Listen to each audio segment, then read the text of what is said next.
Robert Taylor wasn't supposed to remember. The protocol, whatever it was, failed. November 9th, 1979. A forestry worker walks into Scottish woods and encounters a dark sphere hovering in a clearing. Minutes later, he's on the ground, paralyzed, watching smaller metallic objects roll toward him with mechanical precision. When he wakes, his trousers are shredded. His dog is traumatized, and he's missing 20 minutes he'll never recover. But here's what makes this different. The police believed him. What is They that? opened a criminal investigation. Wow, it's so bright. Physical evidence was documented. Beautiful. This wasn't dismissed as delusion or fantasy. This was treated as an assault. And Robert Taylor's case is just the beginning. Tonight, across 3 hours, you'll hear 10 encounters where the witnesses didn't just see lights in the sky. They were touched, marked, changed, and some were explicitly told never to speak. The Dechmont Woods encounter, Robert Taylor, 1979. On the morning of November 9th, 1979, Dechmont Woods was the quintessential quiet stretch of damp earth and towering birch trees, a patch of Scottish woodland where extraordinary occurrences were unheard of. A pale winter light seeped through the clouds, diffuse and cold, softening the landscape's edges. Robert Taylor, a forestry worker employed by the Livingston Development Corporation, maneuvered his pickup truck down the familiar track, allowing his dog Lara to hop out before he embarked on the muddy path. It was a routine affair for a man whose reputation hinged on unwavering dependability. He was not loquacious, nor was he inclined toward excitement or embellishment. Even his colleagues characterized him as reliable to the point of monotony. Those who knew him inevitably returned to that aspect when recounting the events that followed. Nothing in his demeanor indicated the unfathomable report he would convey later that day. Taylor ventured deeper into the woods, observing Lara advance through the leaves and mist. He carried no tools other than those necessary for inspecting the trees. The air held that faint electrical sharpness common before rain, yet no sign of impending bad weather was present. Everything appeared ordinary, and yet, 10 minutes from the truck, a shift occurred. Sound dissipated. Even the rustle of branches stilled. He felt, without explanation, that he had entered an unusually serene pocket of the woods. Pausing before the rise leading to the clearing, he noted something situated in the expansive area below. It was out of place, not a component of any forestry operation, nor was it abandoned machinery from any known source. He later described it as a large, dark sphere approximately 20 feet across, domed at the top, resting low to the ground as if something weighty sought to embed itself into the earth. Its surface was peculiar, neither metallic in a conventional sense, nor smooth like polished steel. Instead, it exhibited a rough-paneled texture that appeared designed rather than damaged, as if the object was purposefully crafted with that irregular pattern. What captivated him most was its uncanny ability to merge with the surroundings. It was not invisible, yet its surface absorbed the muted light of the clearing in a manner he found profoundly unsettling, as if the object were deliberately dulling its own visibility. A faint hum emanated from the clearing, steady, pulsing, mechanical, yet imbued with a sense of life. He felt its resonance deep within his rib cage. Lara lowered herself to the ground, hackles raised, her growl more steeped in terror than protectiveness. As Taylor observed, 2 smaller objects broke away from the sphere's base. They traversed the ground, not with the chaotic energy of animals, nor like mere tools, but with a precision of motion that he later likened to naval mines depicted in wartime photographs. Each object was spherical, around 3 feet in diameter, with short rods extending at various angles. However, instead of bouncing or clattering over the rugged terrain, they glided with a deliberation that suggested they were directed by an unseen presence. Taylor instinctively retreated a half step, his mind struggling to comprehend the unfolding scene. The humming intensified. The 2 entities approached him far quicker than he anticipated. One moved to his left, the other to his right. He found himself immobilized. Breath halted in his throat. His legs seemed to stiffen. A pressure surged up the back of his thighs, gripping and pulling, unbalancing him. His dog barked once, sharply, before backing away. As the pressure constricted further, an internal panic ignited within him. He attempted to scream, but no sound emerged. It was as though a hand, or something akin to one, had tightened around his windpipe from the inside out. His vision began to blur along the edges. He recalled collapsing into the mud, struggling to sink his fingers into the earth to anchor himself against this maddening pull. The ground trembled beneath him, though he couldn't discern whether the quaking was real or merely an extension of the terror racing through his veins. There was a singular moment before he succumbed to unconsciousness when he felt the world constrict, narrowing to a singular pungent chemical scent. It was reminiscent of combustion, tinged with acidity, something so starkly alien he lacked a point of reference. It filled his nostrils and throat, and then everything descended into darkness. The events that transpired during that darkness elude definitive explanation, as Taylor never regained a full comprehension of them. What he understood was that time had elapsed, more time than he originally fathomed. When consciousness returned, he found himself lying prone in the mud, clawing weakly at the earth. Lara was beside him, softly whimpering. The clearing had reverted to silence. The sphere had vanished. The small gliding devices were nowhere to be found.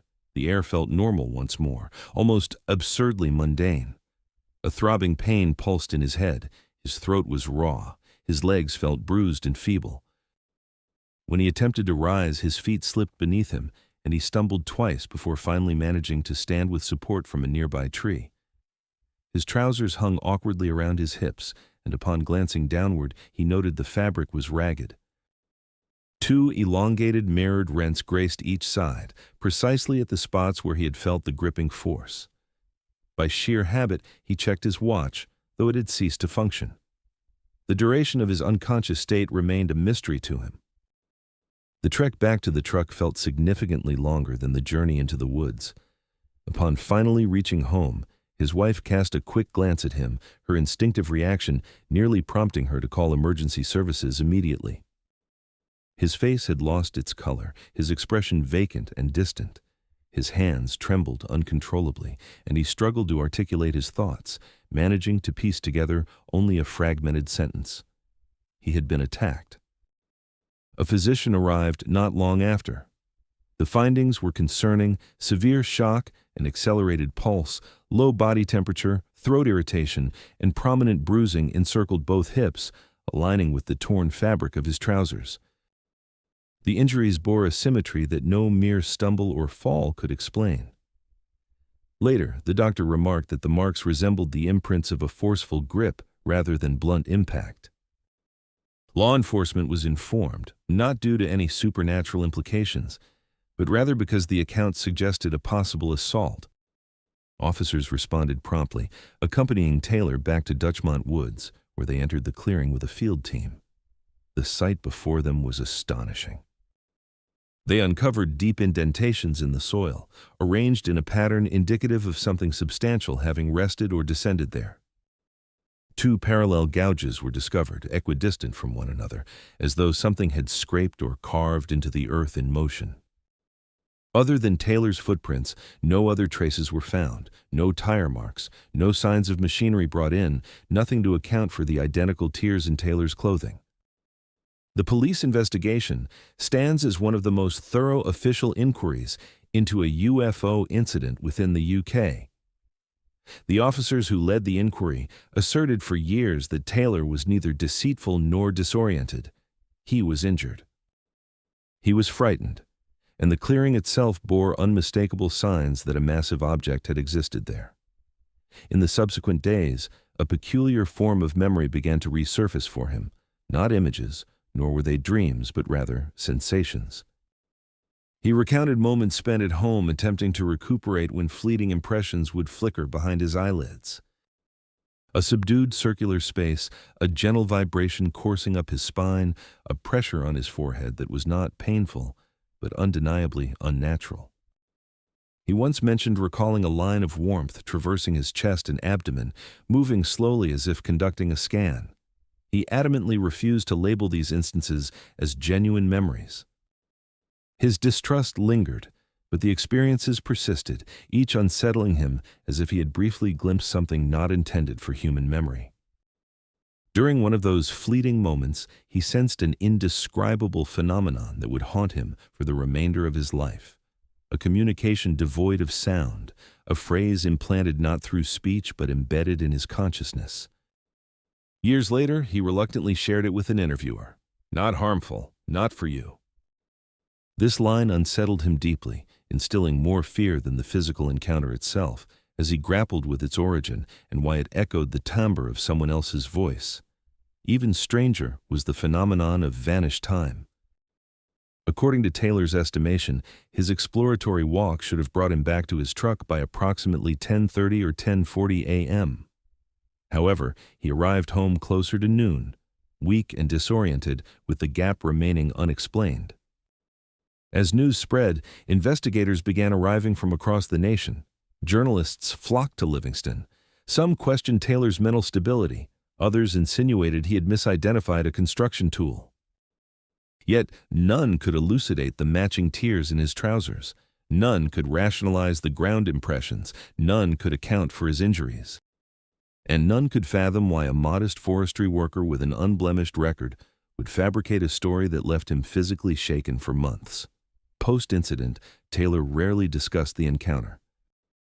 He shunned the spotlight and refrained from exploiting the situation. Visitors who later accompanied him to the clearing noted his hesitance to step inside. It wasn't merely a case of fear. It conveyed a profound recognition that whatever transpired there had stamped not only the ground but also him. The police eventually concluded their investigation, documenting the occurrence in their files as an unexplained assault. It remains the only UFO case in Scotland officially categorized as a criminal attack. Dechmont Woods appears unremarkable now.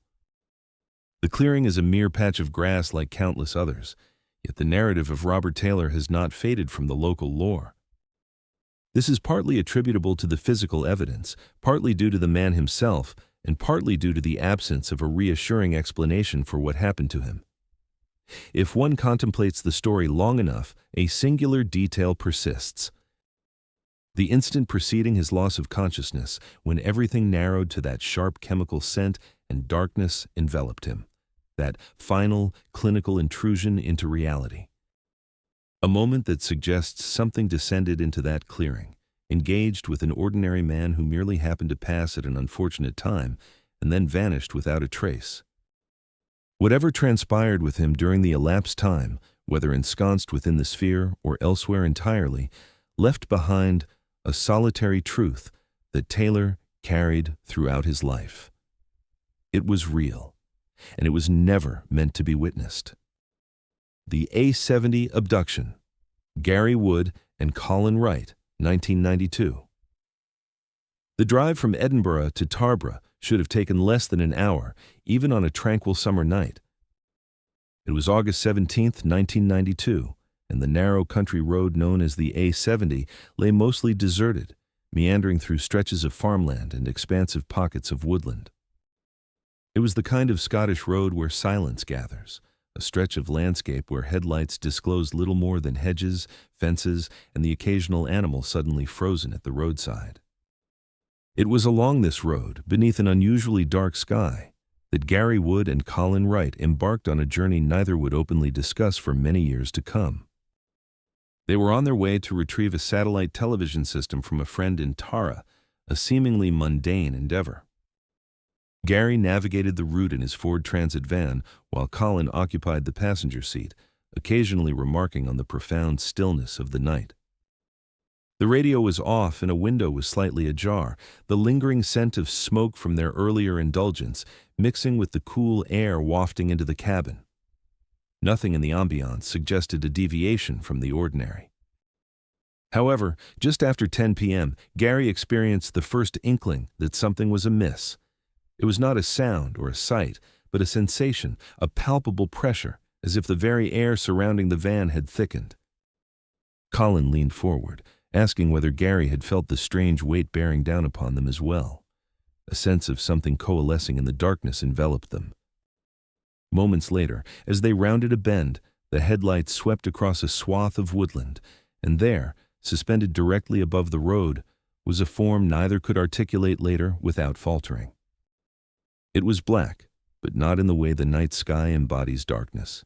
This blackness absorbed the light, obliterated it, and seemed to reject any reflection.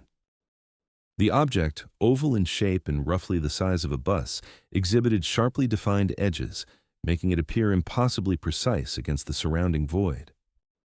It bore no windows, no markings, and no familiar features indicative of conventional technology. It hung in the air at a low angle, slightly tilted forward, almost as if it acknowledged their presence. Both men fell silent. Upon seeing it, the van's interior darkened as if the headlights themselves were being devoured by the object. The oppressive atmosphere intensified. Colin's breath caught in his throat. Gary murmured something under his breath, more an instinctive sound than an attempt at language. Then the object moved. It descended silently, gliding toward the center of the road, effectively blocking their path ahead. The van's headlights illuminated it with full intensity, yet there was no reflection. The craft's darkness felt deeper than the surrounding night. Gary slammed the brakes with a force that snapped the seatbelts tight across their chests. For a heartbeat, they remained motionless. Even the engine seemed to falter, idling unevenly as if it were starved of power. Colin would later recount feeling as though the object bore weight, yet did not touch the ground. Gary retained a different memory, one of a subtle vibration coursing through the steering wheel, as if the entire vehicle resonated with whatever loomed outside. Without intention, Gary found himself shifting into reverse. However, before he could apply pressure to the accelerator, a blinding flash of white light engulfed the van. The burst was so intense that both men instinctively raised their hands to shield their eyes. The world dissolved around them. Sound collapsed into silence. Everything inside and outside the vehicle was engulfed by that formidable brilliance. Then, just as abruptly, it vanished. The van was again in motion, heading forward instead of backward, and the road ahead was vacant. Gary brought the brakes down once more, confusion supplanting fear. Something felt decidedly wrong. The air carried a different scent. A tightness gripped his chest. Hands trembling, he sensed Colin pressing a palm to his forehead, whispering that he felt unwell. The dashboard clock flickered peculiarly.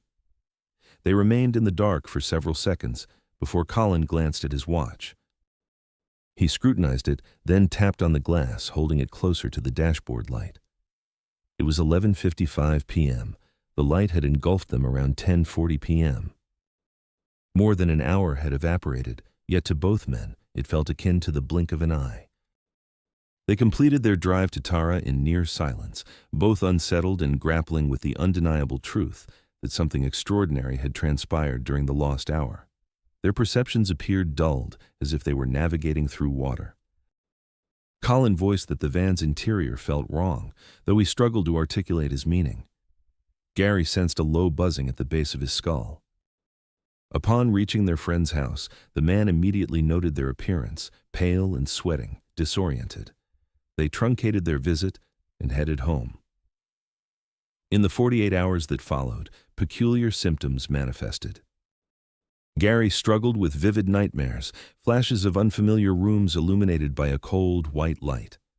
Colin developed an inexplicable nausea and heightened sensitivity to sound.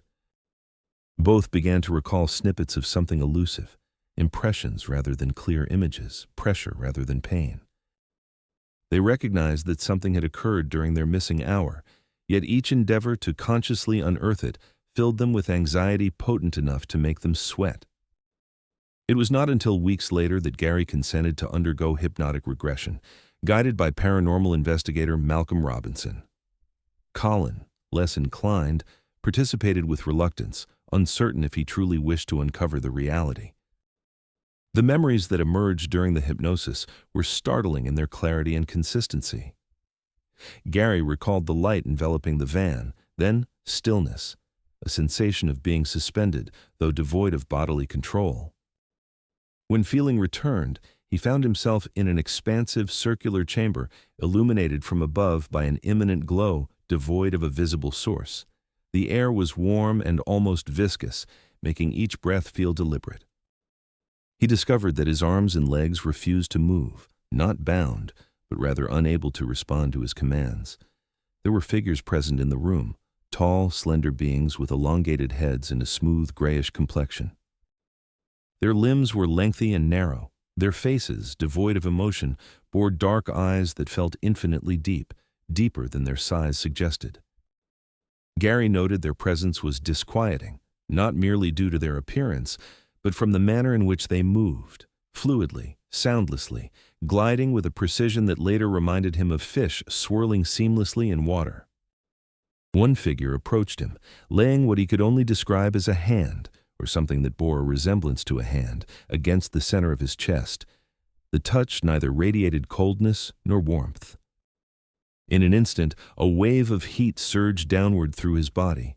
It felt as though some force was exploring him from within, not in a physical sense, but perceptually, as if someone were intricately reading the layout of his very organs. Another figure loomed behind him. He was aware of its presence, though he could not see it, and when he attempted to utter a word, a wave of pressure pressed against his throat, silencing him. The beings communicated without uttering a sound. He sensed their intention to convey something, yet no words formed in the air around him. In retrospect, he couldn't recall the specific phrases, only the emotional either curiosity, efficiency, and detachment. The communication lacked warmth, yet it bore no hostility either. It felt almost sterile. The figures revealed something to him. Not via a screen, nor through a window, but rather an image projected directly into his consciousness, a landscape that was foreign to him. It bore the semblance of a desolate plateau beneath a stark white sky. The ground was cracked, fractured, and devoid of life. He perceived a message underlying the image, yet upon waking from the hypnosis, he found himself incapable of articulating its meaning. Colin's memories, unearthed in separate hypnosis sessions, aligned almost perfectly with Gary's recollections. He recounted being elevated from the van, traversing through a space that felt both expansive and constricted simultaneously. He recalled a sensation of weightlessness, swiftly followed by a chilling surface pressing against his back. Colin mentioned the beings evaluating his right leg, applying pressure along the bone as a pulsating sensation traveled upward. He experienced the telepathic communication as if thoughts were inserted into his mind without consent, devoid of emotion. He too envisioned the barren landscape. He too sensed the scrutiny of the beings rather than any threat. One detail from Colin's account stood out distinctly. He vividly remembered a moment when one of the beings approached him closely, its eyes engulfing his entire field of vision. The being imparted a singular impression, something he interpreted not in the form of a sentence, but as an abstract concept. This is essential. After the examination concluded, both men abruptly recalled being back in the van, the bright light receding, the road reappearing, and the silence returning abruptly. Despite the vividness of their regressive memories, neither man sought publicity. They were haunted by a fear of ridicule and disbelief, and they were haunted by the uncomfortable realization, even to themselves, that they had been taken against their will. Lingering physical after-effects persisted for weeks following the event. Gary developed peculiar rashes along his ribs. Colin endured recurring migraines that felt like intense pressure originating from within. Neither had experienced such ailments before their drive. Researchers scrutinizing the case noted the consistency of their recollections, the gravity of the missing time, and the deep psychological impact on both individuals. Skeptics postulated theories ranging from collective hallucination to electrical interference, yet none could elucidate why two men, devoid of any prior interest in such phenomena, would independently fabricate identical detailed memories under hypnosis. For Gary and Colin, the experience remained an indelible mark. Years later, they both avoided traversing that stretch of the A70. Gary described how the night fundamentally altered something within him. Not a belief system nor a worldview, but an intrinsic sense of safety he had once taken for granted. Whenever queried about it, he responded in a hushed tone, almost as if mechanically repeating something too weighty to fully comprehend emotionally. Colin always contributed a singular statement, consistently the same: "We were not meant to witness it," because ultimately, The most unsettling aspect of the A70 incident is not merely the missing time, the beings, or the examinations. It is the cold, calculated nature of the encounter, how it transpired unexpectedly, void of malice or urgency. It felt clinical, it felt intentional.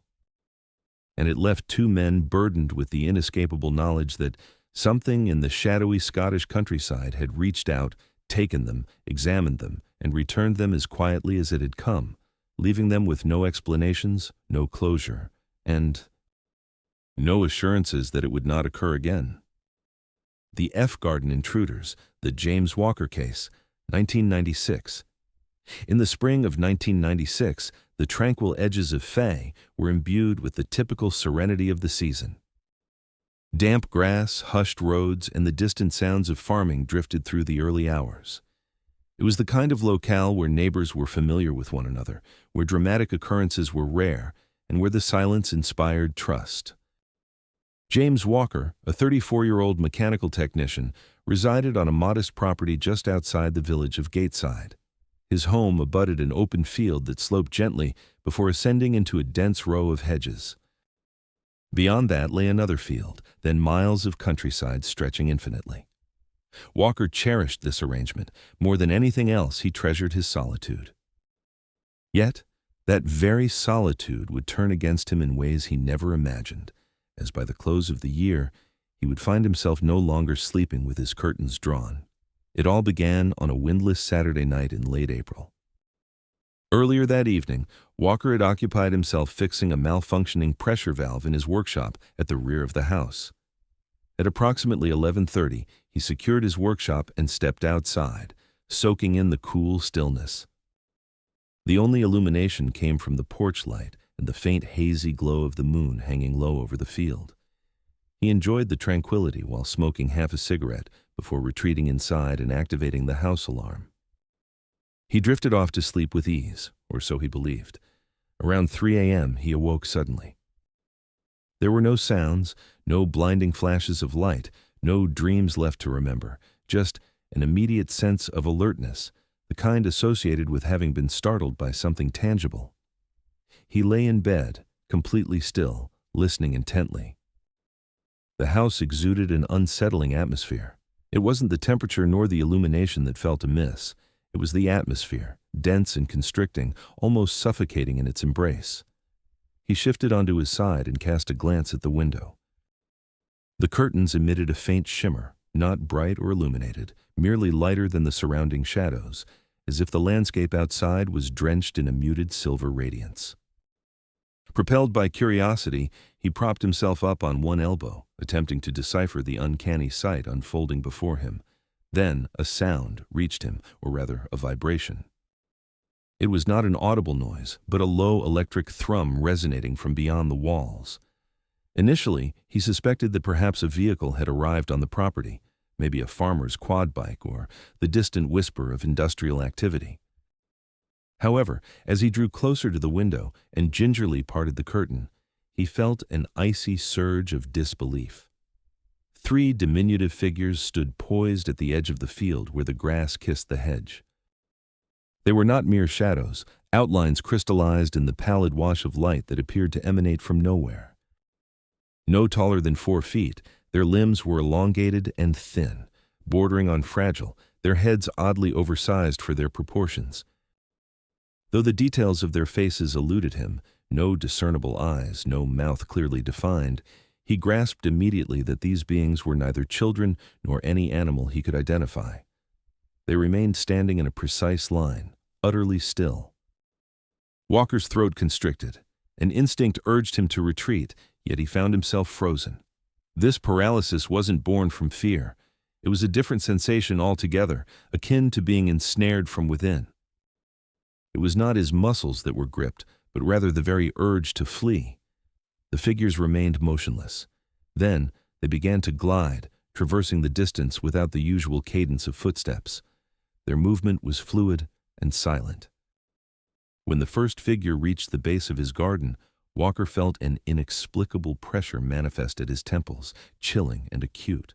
An entity spoke in his mind, not in spoken words but through command, a forceful directive that bypassed language. He stumbled backwards, collapsing onto the bed, helplessly drawn to the window, his chest tightened in a vice-like grip. A scream thrummed at the back of his throat, yet his lungs did not respond. An unsettling awareness washed over him. It felt as though someone was observing him not merely from the outside, but from within. The initial figure slipped through the garden fence with an ease that defied logic. Walker blinked furiously, entrapped by disbelief. But when his eyelids fluttered open, the figure had moved even closer. Its head tilted slightly, as if regarding him with an unnerving interest. The others followed suit, advancing into the garden with that same eerie gliding motion. He attempted to summon his limbs into action. Nothing. This only intensified the weight of dread settling in his chest. Then, a light began to emerge. It did not arrive from above or below, nor could he identify its source. Instead, it materialized across the hedgerow, flooding the grass with a ghostly luminescence. It was not blindingly bright, yet it was comprehensive, stripping the garden bare of all remaining shadow. In that instant, time unraveled in peculiar ways. He was unable to determine whether mere seconds had slipped by, or if minutes had stretched infinitely. The pressure in his head intensified, drawing forth a barrage of images, brief, disorienting, insistent. He glimpsed bizarre corridors, twisting and metallic in nature. He caught sight of spaces devoid of corners. He felt a surface beneath him thrum with a low vibration, the sensation of metal underfoot tangible, even as he remained sprawled on his bed. And then a wave of danger washed over him. His thoughts began to flit away, usurped by impressions that were not his own. A cascade of sensations erupted, words without sound, shapes beyond sight, dread devoid of motion. One of the figures approached the window, and Walker uttered a silent gasp as he watched its spindly fingers rise, suspended just inches from the glass. An icy chill filled the air. Goosebumps erupted across his skin. When its hand aligned with the glass, his perception shattered, not into darkness or blinding light, but into a moment of total dislocation, as if he were plummeting through his own being. When the chaos subsided, he discovered he was no longer on his bed. Instead, he was rooted in a realm wholly unfamiliar. He found himself in a circular chamber, walls arcing upwards into a dome. The soft silver illumination he had previously imagined now enveloped him, bathing the room in a luminescence devoid of an identifiable source. He felt a peculiar weightlessness, even as his feet remained firmly grounded. Figures surrounded him now, more than the initial three, with taller beings lingering in the background and smaller ones positioned in front. None articulated a sound, yet he was bombarded by an influx of impressions: curiosity, evaluation, precision. They conveyed no emotionality, they radiated purpose. A sensation brushed against his neck. He turned his head slowly, as if each movement were constricted by some unseen force. Hovering near his skin was a slender metallic instrument, unbound by hands, defying gravity. A narrow beam of light swept across his collarbone and glided down his torso, pausing at his sternum. A soothing warmth unfurled within his lungs. A crystalline thought penetrated his mind, commanding him to remain still. The directive, while firm, lacked cruelty. The scanning persisted. He felt pressure along his ribs, followed by a rhythmic pulse deep within his skull, as if someone were gently tapping at the nape of his mind from the inside. He longed to question why this was occurring. Though no words were spoken, he grasped the question entirely in his thoughts. Instantly, he sensed a reply: necessary. Following this, another word surfaced: observe. Images cascaded into his consciousness again, landscapes unfamiliar and unknown. Celestial expanses featuring dual suns, an ocean as black as ink, a surface that fractured under soft vibrations. He felt a wave of dizziness wash over him. His legs threatened to buckle beneath him, yet something steadied him, preventing his collapse. Then, just like that, it all vanished. He was back in his bedroom, sprawled sideways across his mattress, drenched in perspiration. The window stood shut, the curtains drawn tightly. The pale glow from outside had disappeared, leaving only the porch light casting its faint luminosity through the fabric. He sprang upright, breathless. His heart thudded so fervently he could sense it in his jaw. The bedside clock illuminated the digits reading 4:12 a.m. He recalled glancing at it earlier at 3:03 a.m. before the figures manifested. More than an hour had evaporated. Weaving his way to the window, he drew back the curtain. The garden appeared untouched, yet when he finally ventured outside, bare feet meeting the frost-kissed grass, he stumbled across 3 evenly spaced depressions in the earth adjacent to the hedge, shallow and rounded, each resembling the size of a dinner plate. Curiously, they radiated warmth against the biting air. The following morning, a triangular mark graced his right shoulder, faintly red and slightly elevated, arranged in such a way that it resembled 3 small burns forming a precise shape. He experienced tenderness along his ribs, precisely where the beam had swept across him. Initially, he chose to remain silent, yet as the week progressed, unsettling details surfaced. Every night, he jolted awake at exactly 3:03 a.m., breathless. Faint humming permeated the stillness outside. His dog, typically calm, paced nervously in the hallway.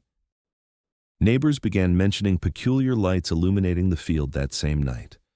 One teenager spoke of witnessing 3 small figures moving along the fence line while heading home.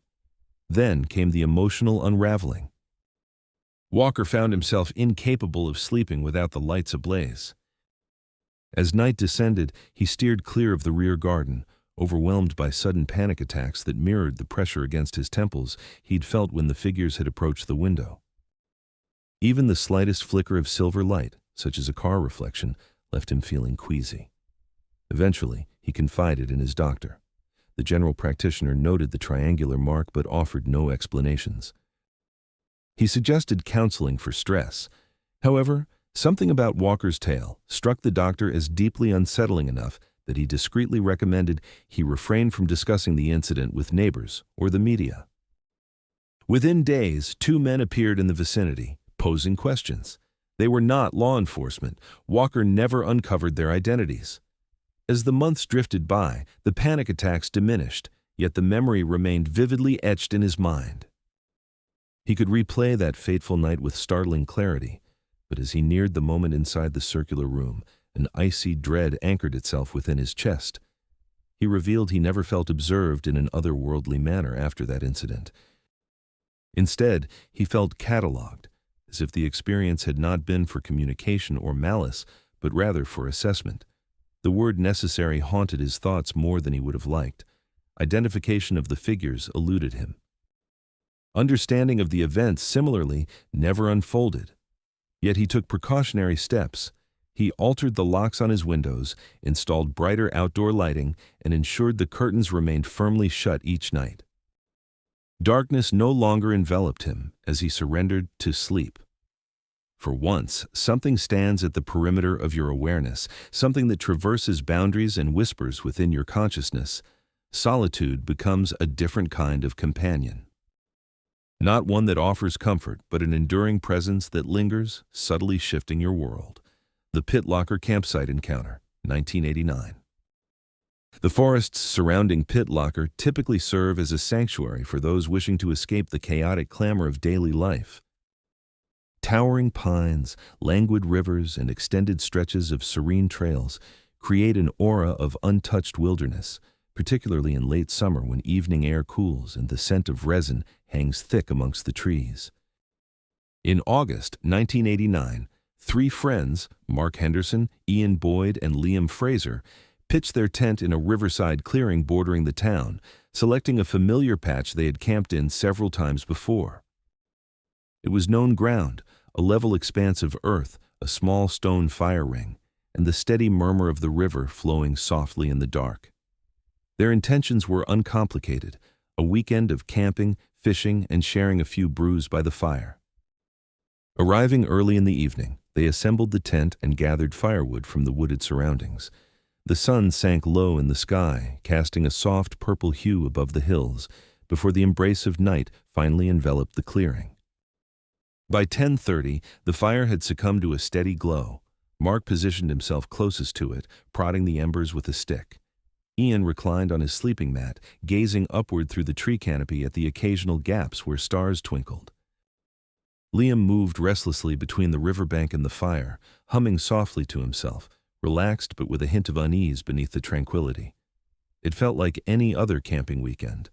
None of them had any inclination towards UFOs. None had ever laid eyes on anything they would deem as peculiar, and none possessed the slightest inkling that this quiet evening was destined to fracture in ways that would leave them grappling for words in the years to come. The initial sign was subtle.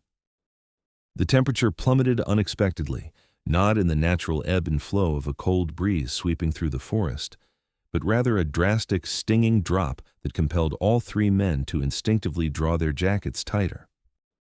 For a brief moment, the fire crackled less vigorously, as if smothered by an unseen presence. Ian was the first to notice. Winds settled, he observed quietly. However, the trees remained animated. Leaves did not still. Instead, they vibrated gently, almost in harmony, as though responding to an imperceptible frequency. A low humming sound began to fill the clearing. At first, it mingled seamlessly with the river's melody, making it easy to overlook, yet it escalated, resonating just beneath the threshold of hearing, reverberating within their ears rather than outside them. The men exchanged puzzled glances. Mark rose, squinting into the dark that lay beyond the reach of the firelight. Then, above the treetops, a faint bluish-white luminescence emerged, slowly descending in a straight trajectory through the gaps in the foliage. Instinctively, the men retreated from the fire, each experiencing an unexplainable sensation. Not quite fear, yet not devoid of apprehension, a pressure coiling within their chests, a feeling that something profound was unforging the fabric of their reality. The glow intensified, the forest brightened around it. Shadows distorted, stretching unnaturally long across the clearing. The object abruptly pierced the canopy overhead, descending with an eerie silence. A colossal triangular craft, blacker than the enveloping night, emerged, its edges softly pulsating with a soothing blue glow.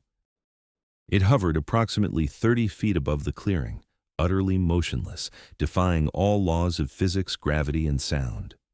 Beneath it, a central illumination, a circular opening, glimmered with fluid patterns of shifting white and pale blue.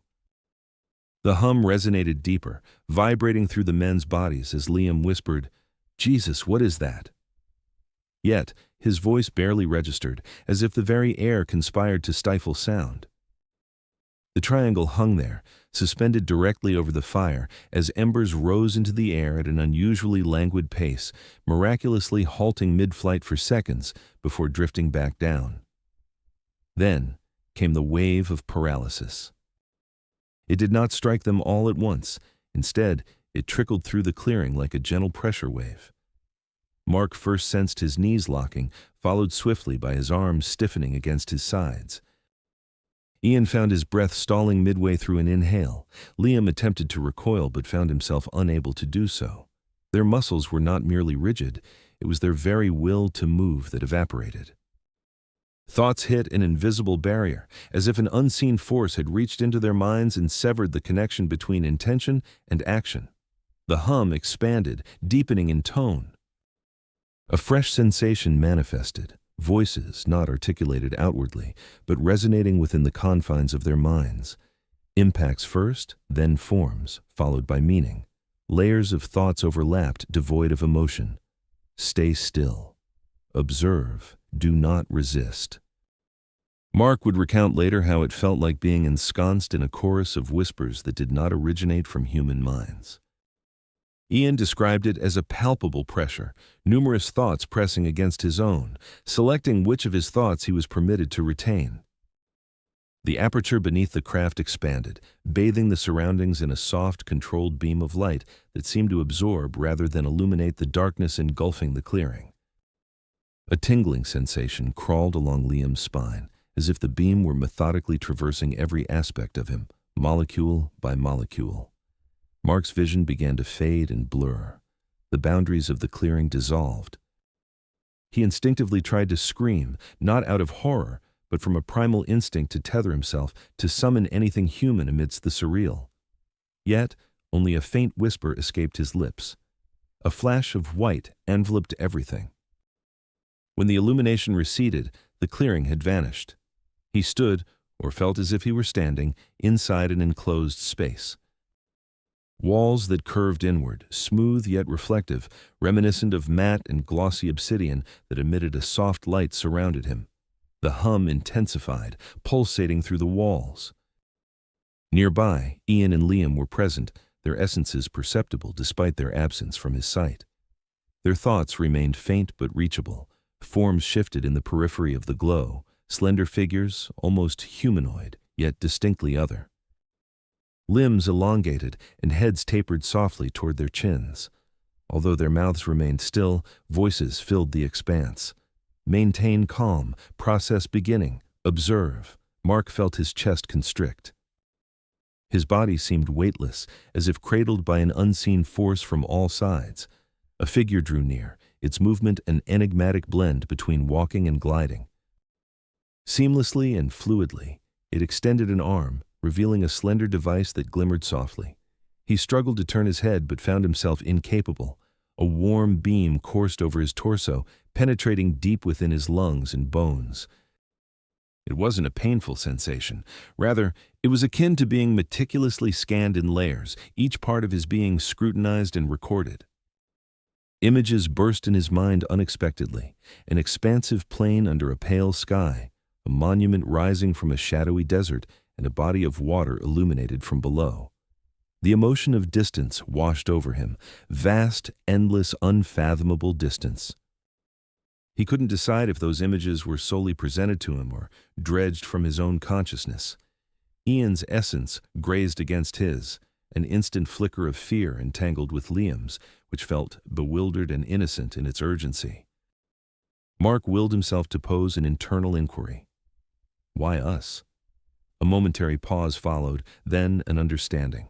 A concept rather than a word. Proximity. Another scan traversed his being, this time around his skull. His thoughts spiraled chaotically. Memories resurfaced, childhood moments, the scent of his father's workshop, the feeling of running barefoot over dewy grass at the age of 7, fragments of recollection. He felt as though he was being opened like a book. The figure withdrew. The voices shifted. Return, return, return. A bright light engulfed the chamber. When the darkness receded, the men found themselves back in the clearing. The fire's glow had dimmed to a flicker. A delicate plume of smoke curled softly into the chilled air. The triangular craft began its ascent, quietly retreating between the trees until its glow was entirely eclipsed by the night sky. The hum dissipated into silence. Mark crumbled to his knees as the paralysis retracted, a sudden surge of awareness washing over him that left his limbs shaking. Ian stumbled back, crashing to the damp earth. Liam retched beside the fire pit, clutching at his chest. For an elongated moment, an oppressive silence enveloped them. The sky above held an absence of presence. When Mark glanced at his watch, an unsettling sensation coursed through him. The hour was 3:58 in the morning. Though the encounter, the paralysis, the chamber, and the entities had felt compressed in time, nearly 5 hours had passed. Their supply of firewood remained untouched, their tent undisturbed. Yet the clearing bore one undeniable sign, an unblemished circular patch of scorched earth, distinctly warm against the chill of the night air. A faint metallic odor clung to the soil. When dawn broke, they packed their belongings swiftly, each feeling an overwhelming urge to depart. They drove back to Pit Locker in silence, each man lost in disjointed fragments of remembrance. In the days that followed, the after-effects manifested. Mark was haunted by vivid recollections, the vast plain, the desert, the peculiar structure. Ian found himself occasionally hearing the hum echo in his ears, even amid complete silence. Liam discovered a small elevated burn on his lower back, a flawlessly round mark no larger than a coin. Eventually, the men parted ways. They maintained their friendships, yet something about their shared experience rendered silence more comfortable than conversation. None sought publicity, nor did they file any police reports. Years later, when Mark finally consented to discuss the incident with a small group of investigators, he articulated a sentiment that resonated deeply with each listener present. We weren't merely observed that night. We were treated like specimens, and whoever or whatever was responsible had an uncanny ability to render us inert. He paused, lowering his voice, and they permitted us to remember just enough. The encounter at the Pitlocker campsite has since been catalogued as one of Scotland's most unsettling outdoor abduction accounts, distinguished not by its drama, but by its chilling precision. It was a moment in the wilderness where 3 men were seized, examined, and returned without more pomp than the flickering remnants of a dying fire. In a forest of that magnitude, under a canopy of such profound darkness, nothing prevents a craft from descending exactly where it desires, nor can anything prevent it from taking whoever happens to be beneath it. In Very Schoolyard, Aberdeenshire, 1994, nestled quietly along the River Don in the northeast of Scotland, the town of Inverary stands surrounded by farmland and open skies that elevate the visibility of any unusual light at night. However, in late September of 1994, the most peculiar light did not grace the night. Instead, it descended upon a schoolyard during lunchtime, illuminated by the brilliance of day, in front of more than 20 children, leaving an indelible mark on 2 of them that none of the adults could ever rationally explain. The school itself was modest, constructed of pale brick, with a fenced field at its rear where pupils could often be found engaged in games of chase or football. On that fateful day, the weather was calm, slightly overcast, casting a gentle gray that muted shadows and softened edges. Around 12:15 in the afternoon, the bell rang out, prompting the children to spill into the field while teachers lingered at the entrance, supervising with relaxed vigilance. Among them were Evan Mloud and Sarah Duncan, both 7 years of age, naturally quiet children who preferred their own company or small groups when the games allowed. Neither had a history of fanciful storytelling, exaggeration, or behaviors that demanded adult attention. By all accounts, they were perfectly ordinary children attending an ordinary Scottish primary school. Yet, what transpired next shattered that normalcy in ways the school staff could never anticipate. The event initiated when several children simultaneously pointed skyward. One exclaimed that it was too bright, while another shielded her eyes. The disturbance wasn't caused by a luminous object, but rather by the air above the center of the field, shimmering as if a column of heat rose from an invisible source. This shimmer expanded, morphing into a circular distortion akin to a lens focusing sunlight, despite the overcast sky. Moments later, a small glowing sphere emerged from this distortion. Not spherical like a balloon, nor shiny like a metallic object, it appeared as a softly luminous pale white orb, approximately the size of a basketball, descending with serene steadiness. The children halted their play, the very sounds of the playground dwindling as if an unseen force gently lowered the volume of the world.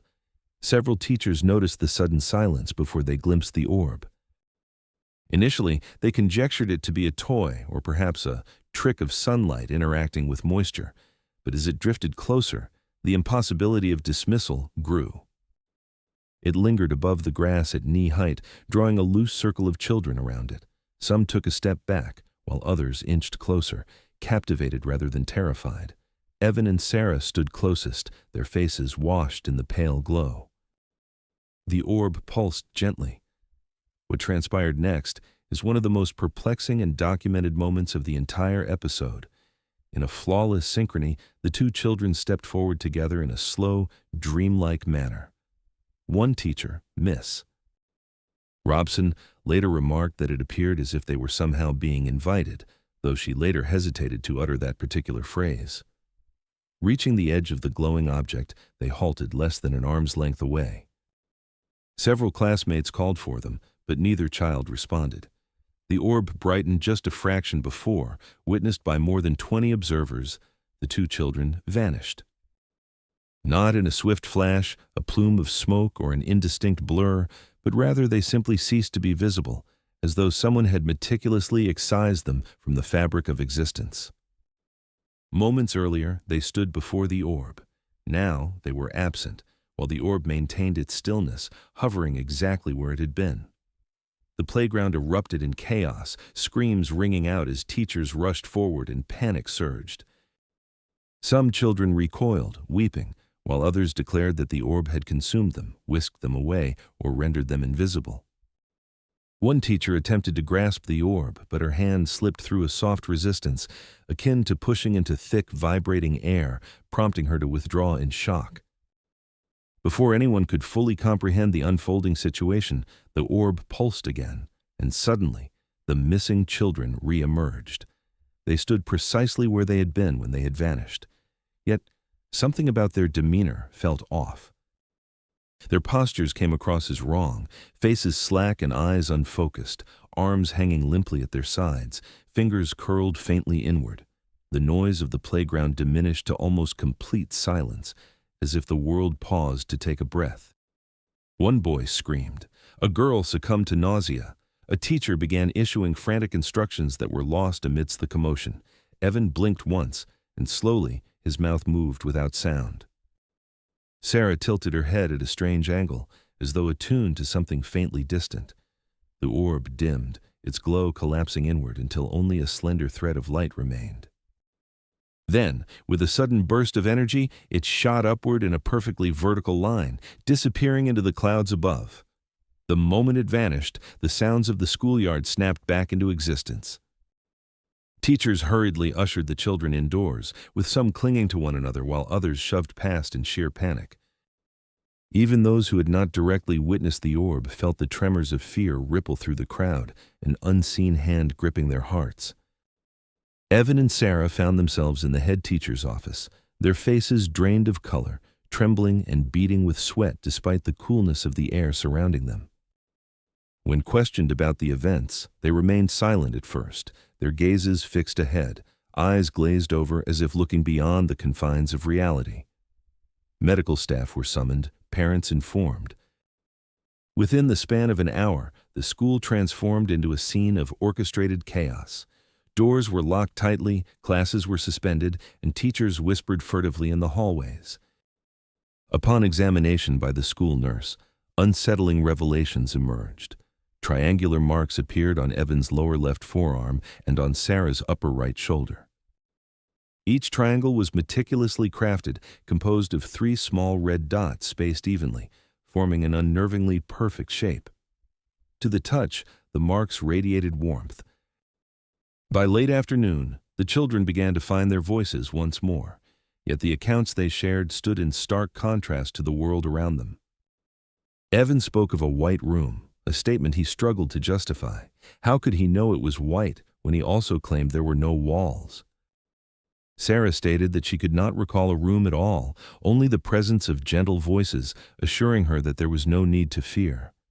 Neither child could offer a description of these voices. When inquired whether they belonged to people, both shook their heads, their expressions solemn. Evan uttered something that unsettled the adults present. He remarked that the voices sounded like thoughts that weren't his. Sarah added softly that they were inside. Those were the sole clear details either child managed to convey that day. Yet, the most bizarre aspects did not stem from the children's experiences, but from the accounts of the teachers. Multiple teachers reported a peculiar distortion sweeping through the schoolyard at the moment the children vanished. They described it as an elongation of time, where mere seconds stretched impossibly. Some recounted how the sounds of play faded entirely, leaving only the orb's hum behind. Others remarked upon the blurring of their vision at the periphery, reminiscent of gazing through heat haze. One particular teacher, Mr. Crawford, asserted that during the children's absence, the orb seemed to expand and contract ever so slightly, as if it were breathing. Another claimed it appeared perfectly still, though the air surrounding it shimmered with an inexplicable motion.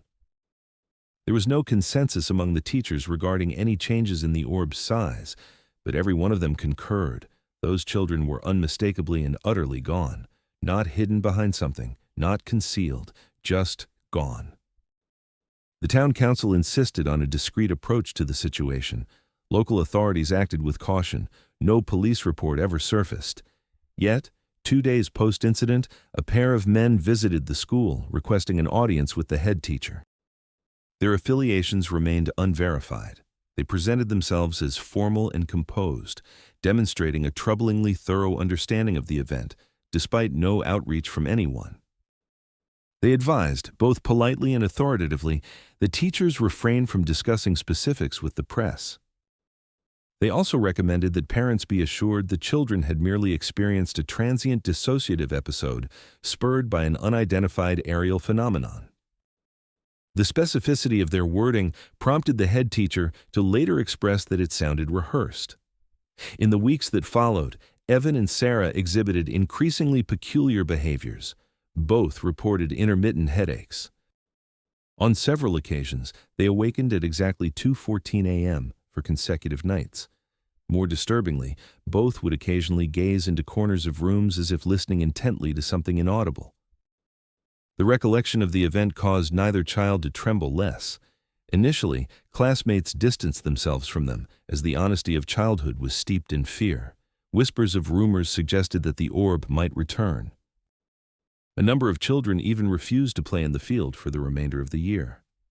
By late autumn, the triangular marks had faded, leaving only faint impressions similar to aged insect bites, albeit too uniformly arranged to be a mere coincidence. Not once did the children voice fears regarding the orb's possible return. Instead, when inquired upon what frightened them, both replied in unison, their voices subdued, that it wasn't finished.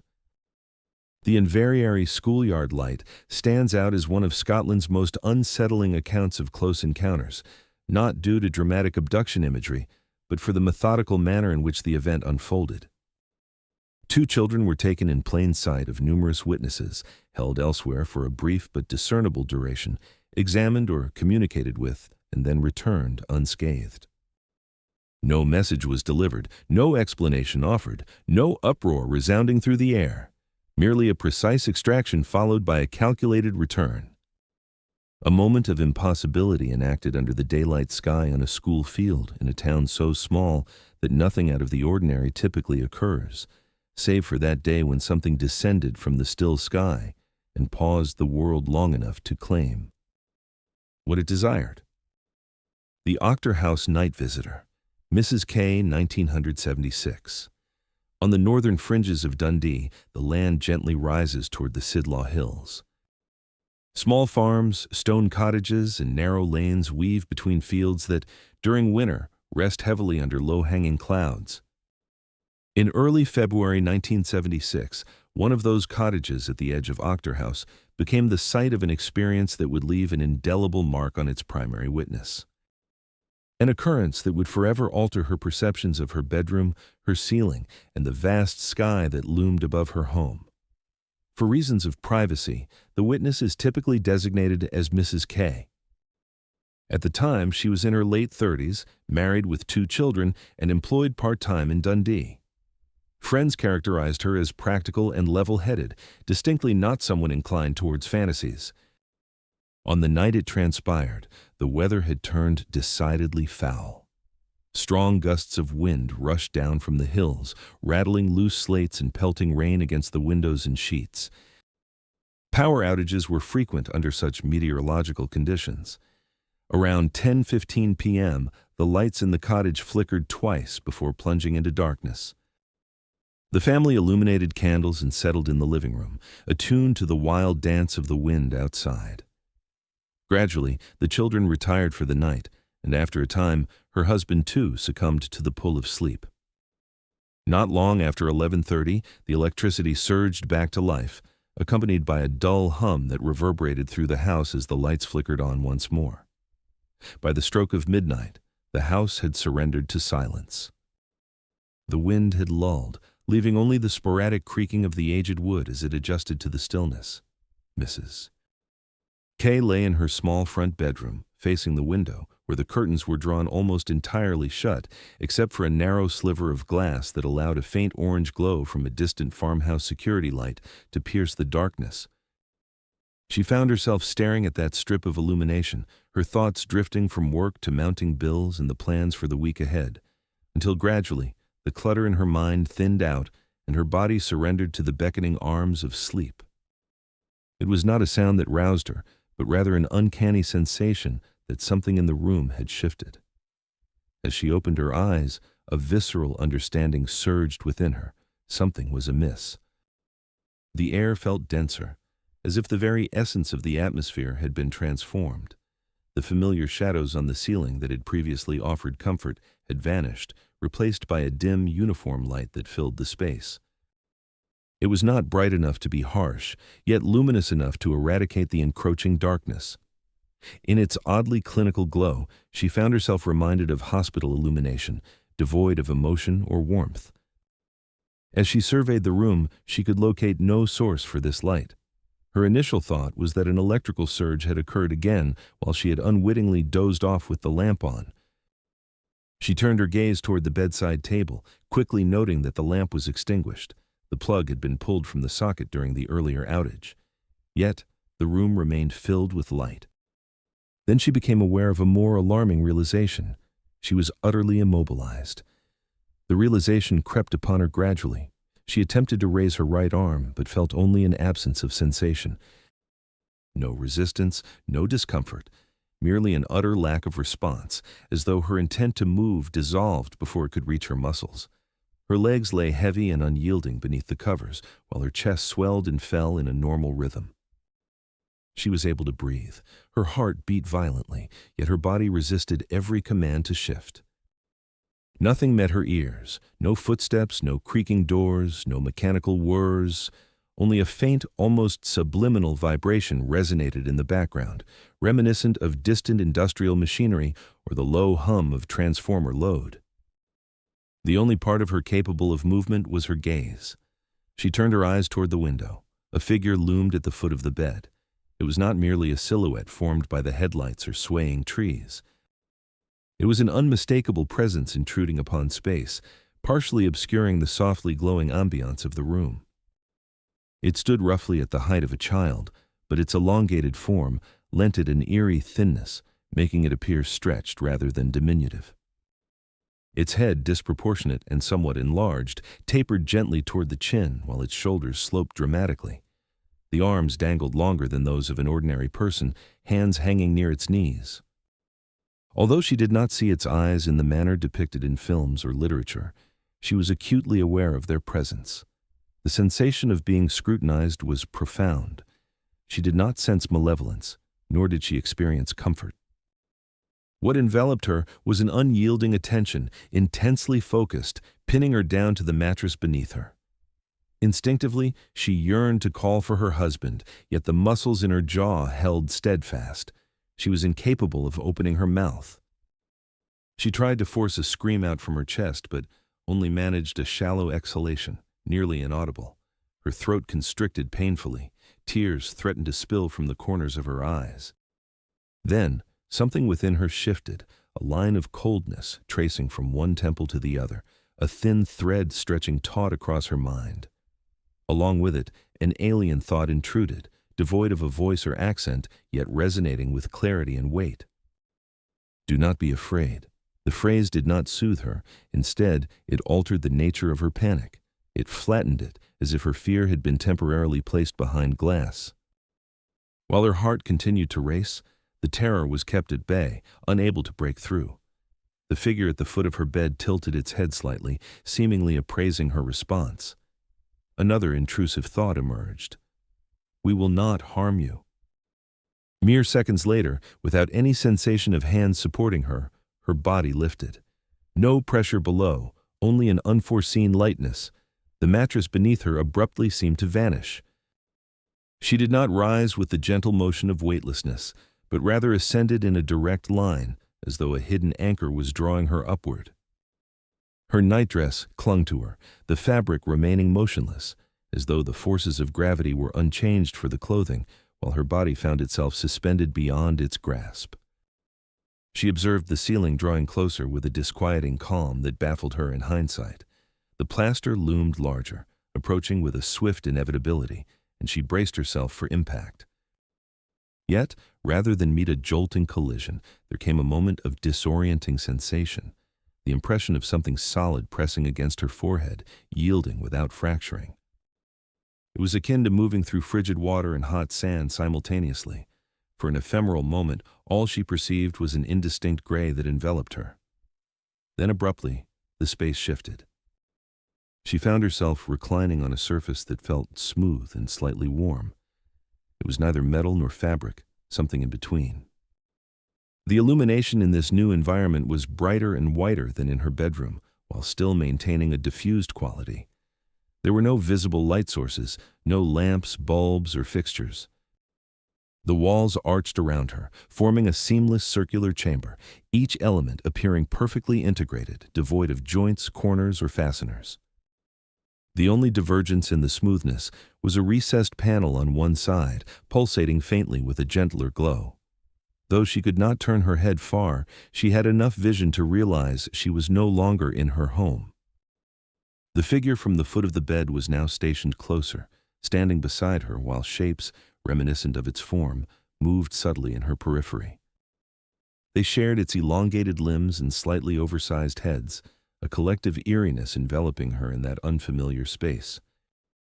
Their motions unfolded at a deliberate pace, each action precise and unhurried, reminiscent of individuals engaging in a task they had repeatedly executed.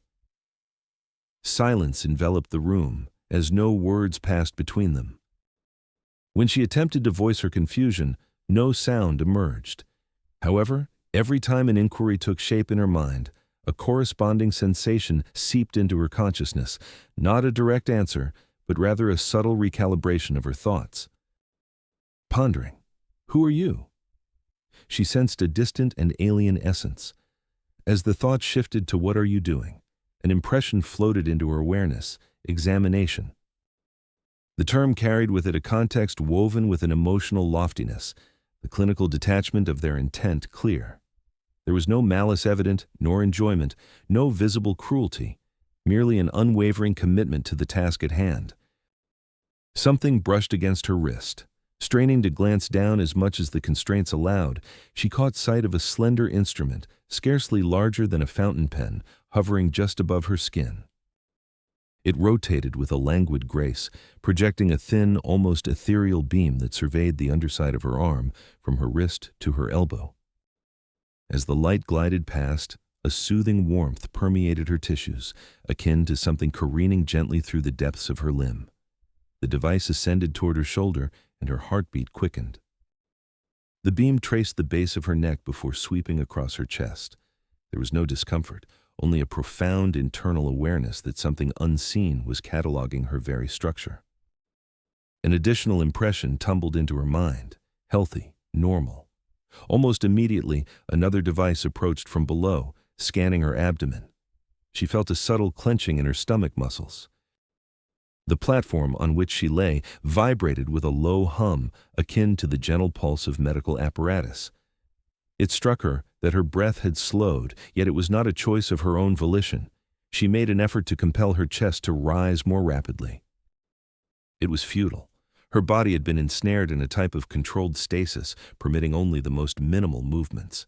At one juncture, the nearest figure leaned closer, nearly invading her space. Although the contours of its face remained indistinct, she felt its gaze upon her, a fierce scrutiny that left her feeling more naked than she had ever experienced, as if every facet of her being, her body, her thoughts, her memories, had been placed under a microscope. Then came a more muted thought, lingering quietly in her mind. Remember, but do not interfere. The meaning eluded her. Suddenly, almost as swiftly as it had commenced, the procedure concluded. The devices retreated into concealed alcoves along the gently curving walls. The figures drew back. The hum subsided. The ambient light dimmed slightly, just enough for her to perceive the shift. She felt motion once more, this time along a straight trajectory, spiraling downwards. The surface beneath her vanished, leaving her suspended briefly in a shaft of light. The gray sensation returned, that elusive feeling of traversing something inherently untraversable. With a gasp, she opened her eyes. There she was, back in her bed, curled on her side, one arm pinned beneath her pillow, the other resting against her chest. Gone was the muted illumination of the room. Instead, a sodium glow seeped through the gap in the curtains. When she glanced at the digital clock on her bedside table, it read 3:41 a.m., an alarming contrast to the 2:02 a.m. it had shown before the strangeness unfolded. Her entire body trembled. The ache in her jaw suggested she had been grinding her teeth with an unnerving intensity. A warmth on her upper lip drew her attention. As she reached up with a now responsive hand, her fingers met the shock of clotted blood. A nosebleed had trickled down toward her mouth. Her right wrist throbbed. When she pulled back the sleeve of her nightdress, she noted a small blister, perfectly circular, the size of a pencil eraser, centered on the underside of her wrist, the spot where the scanning device had hovered. The surrounding skin was reddened but intact. Her husband stirred beside her, muttering something indecipherable before rolling over, completely unaware of the turmoil that had transpired. When morning came, she opted not to share the details of her experience. Instead, she simply conveyed that she had endured a troubling dream and wasn't feeling quite well. After he departed for work and the children left for school, she ventured outside to inspect the garden. The grass sparkled with the moisture from the night prior. Everything appeared undisturbed. No footprints marred the earth, no scorch marks marred the ground, nothing out of sorts. Yet, when her gaze drifted skyward at the roof of the bedroom, something peculiar caught her attention. One slate tile, once darkened and weathered, now displayed a pale, chalky patch near its center, an apparent sign it had been subjected to extreme heat or light within a narrow radius. It remained unbroken, uncracked, only discolored. Later that day, still reeling from the experience, she visited her general practitioner. He duly noted her nosebleed, the blister, her heightened blood pressure, and the anxiety she exhibited. The mark on her wrist perplexed him, failing to align with any typical burn pattern. It seemed too uniform, too well-defined, particularly since she had no recollection of coming into contact with heated surfaces. She shared, with utmost caution, that she had possibly encountered a blend of sleep paralysis coupled with vivid hallucinations. The ceiling remained unmentioned. The figures were left unspoken. Part of her trembled at the notion of him considering her unhinged, while another part feared he might actually believe her. The practitioner prescribed a mild sedative and emphasized the need for rest. In his notes, he made a brief reference to an unusual nocturnal episode, accompanied by psychological stress. That subsequent night, she resolutely refused to sleep in darkness. Her husband, though perplexed yet patient, installed a brighter bulb in the bedside lamp. Ensuring the curtains were drawn tightly shut to eliminate any gaps, she soon succumbed to slumber, only to awaken again near 3 a.m., gripped by the unshakable conviction that something was monitoring the house from above.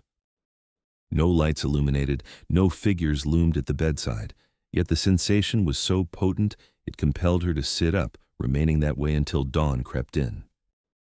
In the months that followed, though the severity of her fear waned, it never fully dissipated. The distant hum of a transformer, entering a hospital ward with its stark fluorescent glow, even the gentle vibration of certain buses, all triggers of her lingering unease. All of it ignited a quiet dread deep within her. From that point on, she could never recline in that bed without casting her gaze upward toward the ceiling.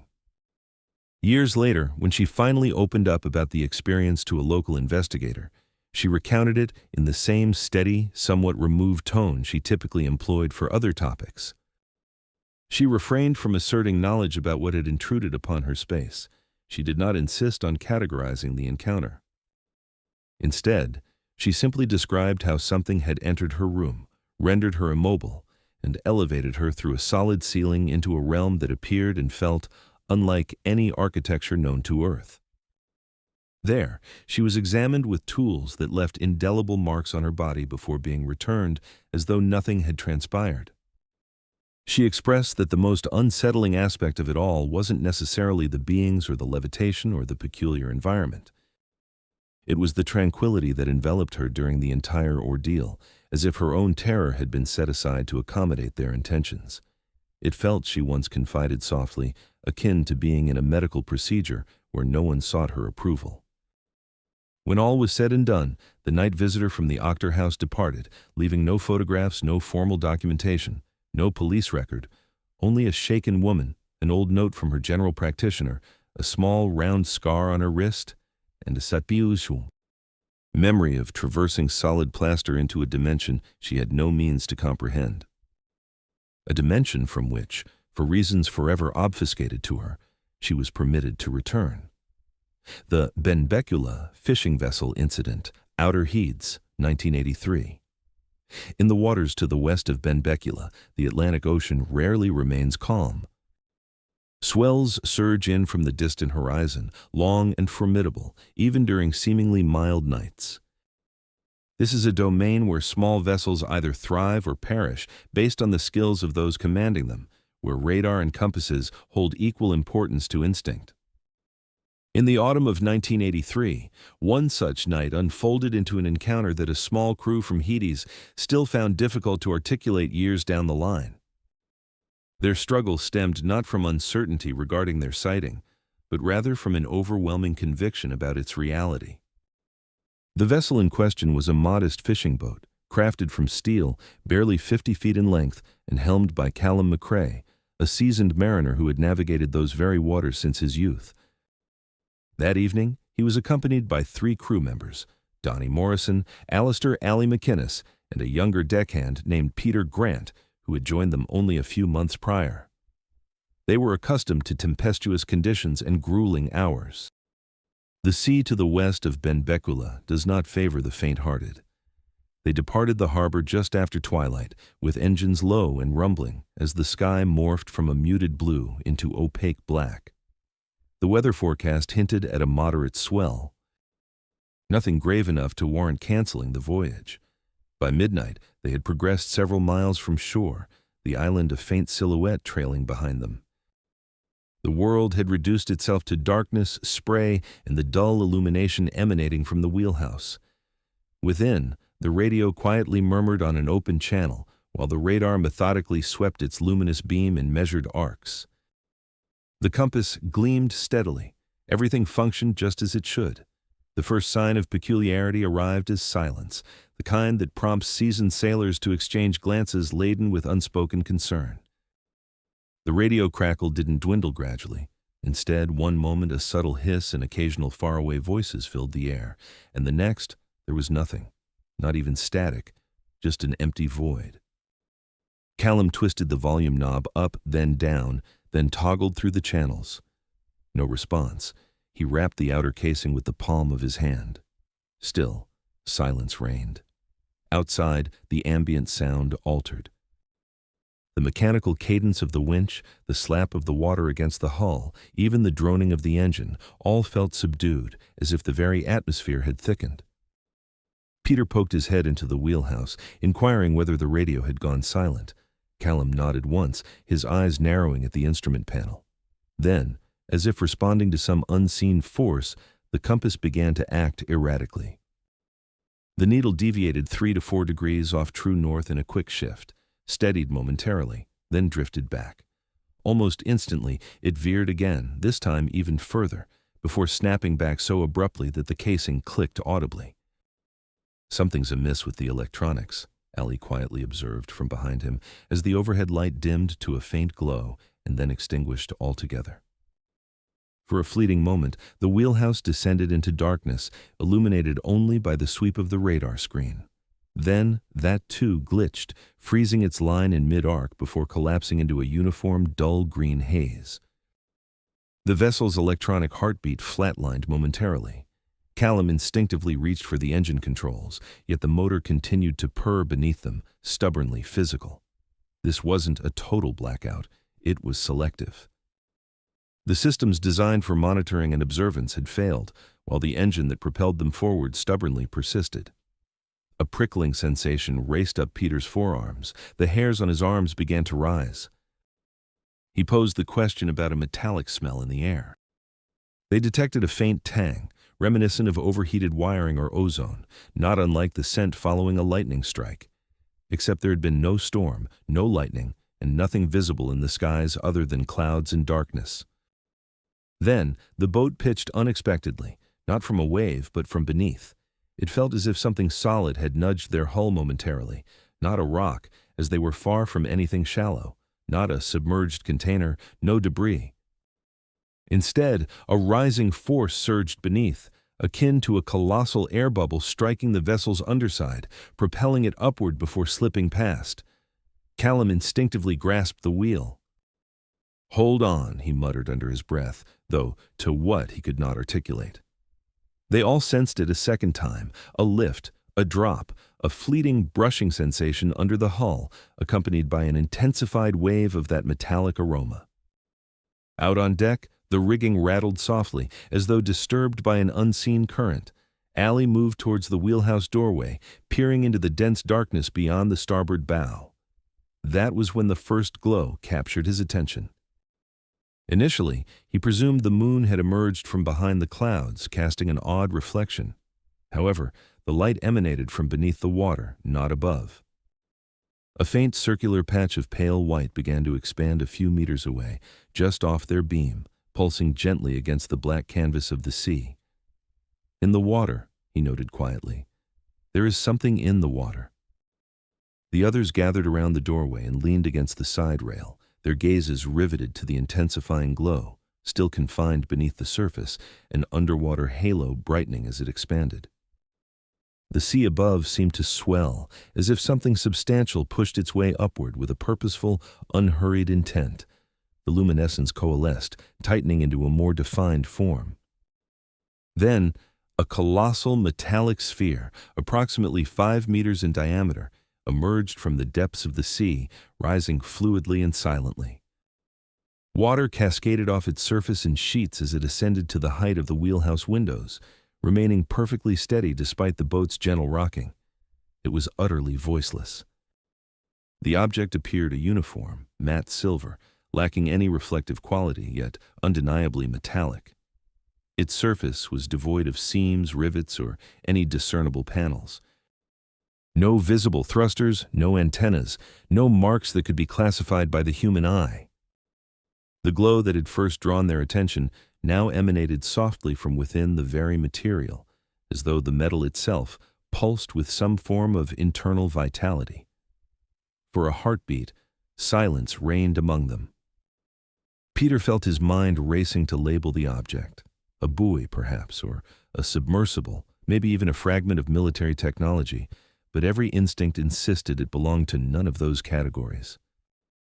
The sphere began to rotate slowly on its axis, its surface revealing a circular area, darker and roughly hatch-sized, now facing the boat. The metallic scent thickened in the air, and they discerned something stirring within. The darker circle deepened, as if the metal had become transparent from within.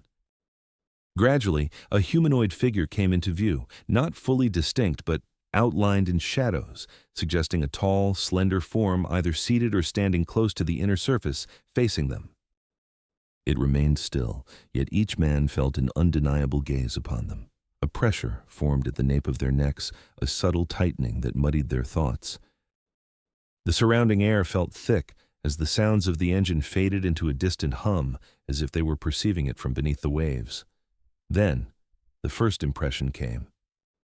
It did not manifest audibly from the sphere, for no sound traversed the space between the object and the vessel. Instead, a thought materialized fully formed, imbued with tone yet bereft of voice, settling directly in their minds and hanging there. Allie's hand poised midway towards the grab rail, stilled abruptly.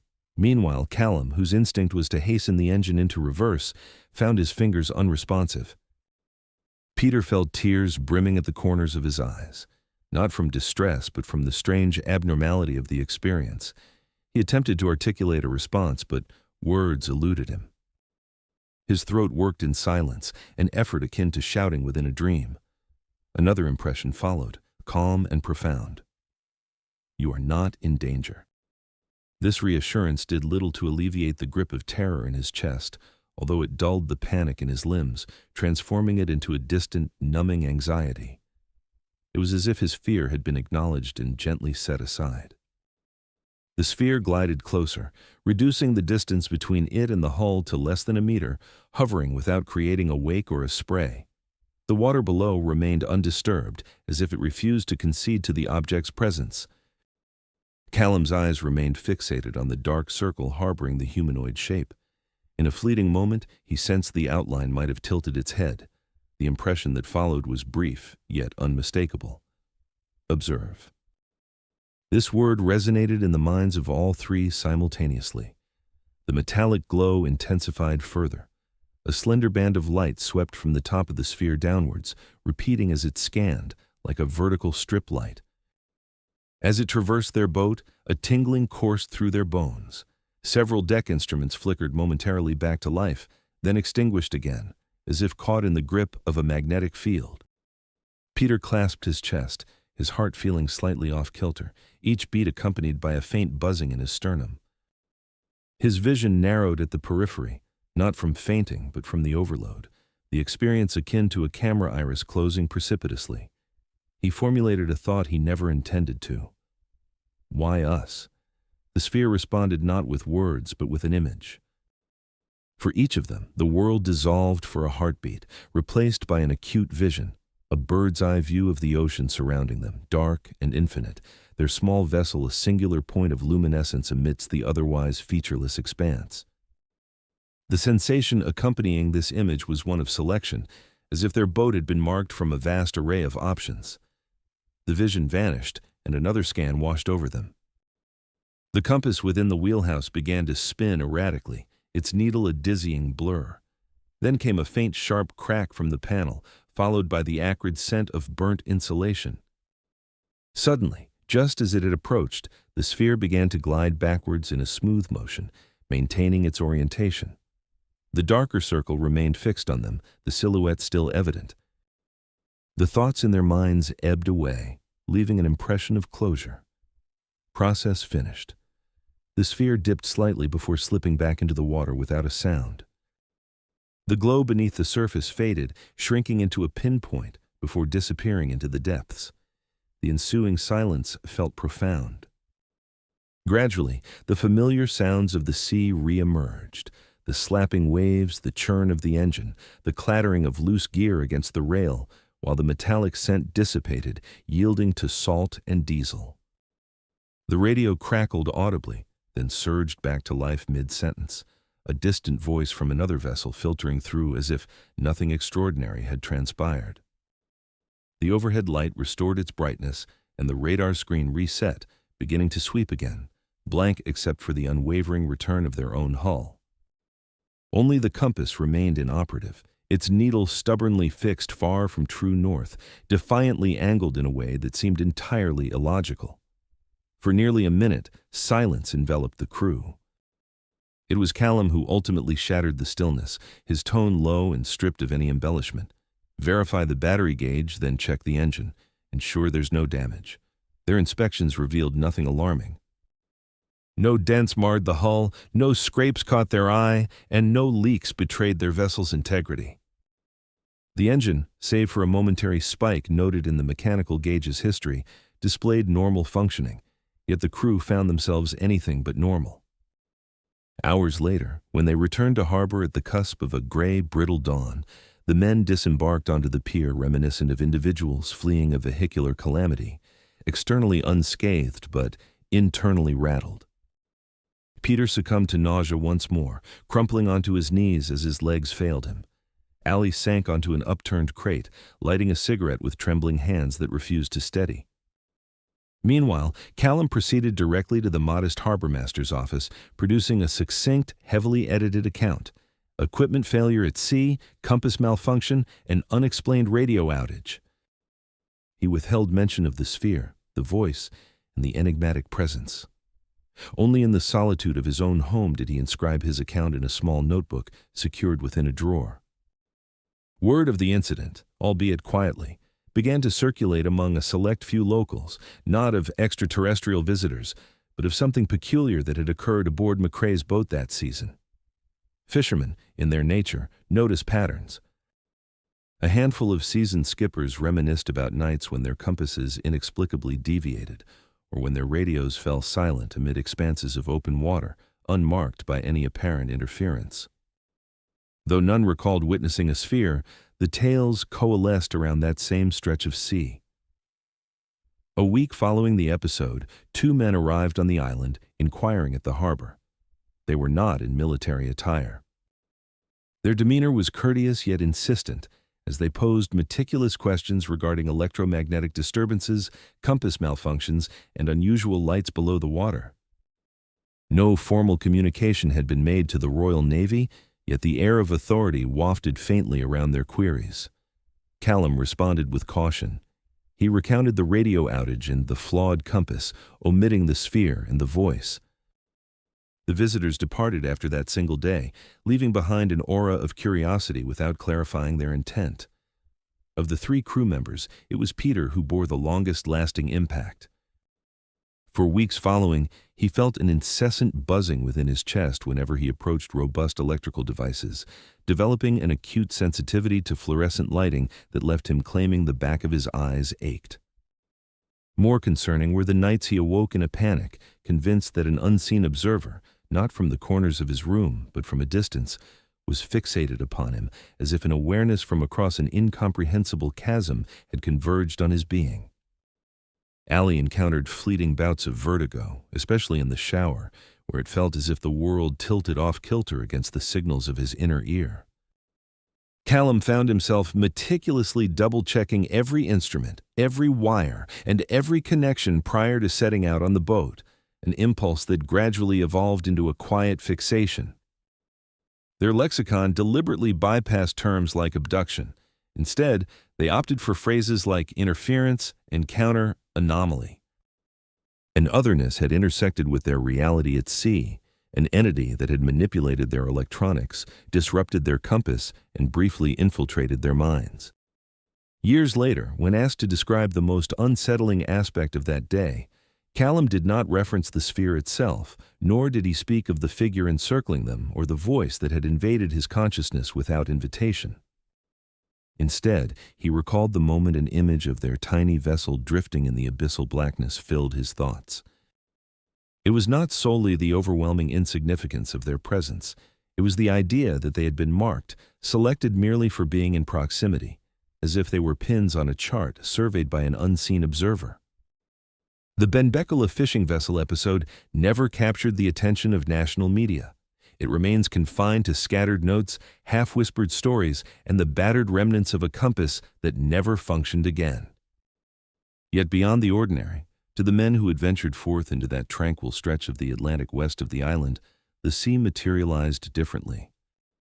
Not in the perilous manner storms present, nor in the unpredictable ways currents can shift course. Rather, in a manner that insinuates the water is sometimes attended to from below by something that surfaces, surveys, measures, and retreats into the depths, all without the obligation to justify its existence. The Octor House Night Visitor, Mrs. K. 1976. On the northern fringes of Dundee, the landscape gently ascends towards the Sedlaw Hills.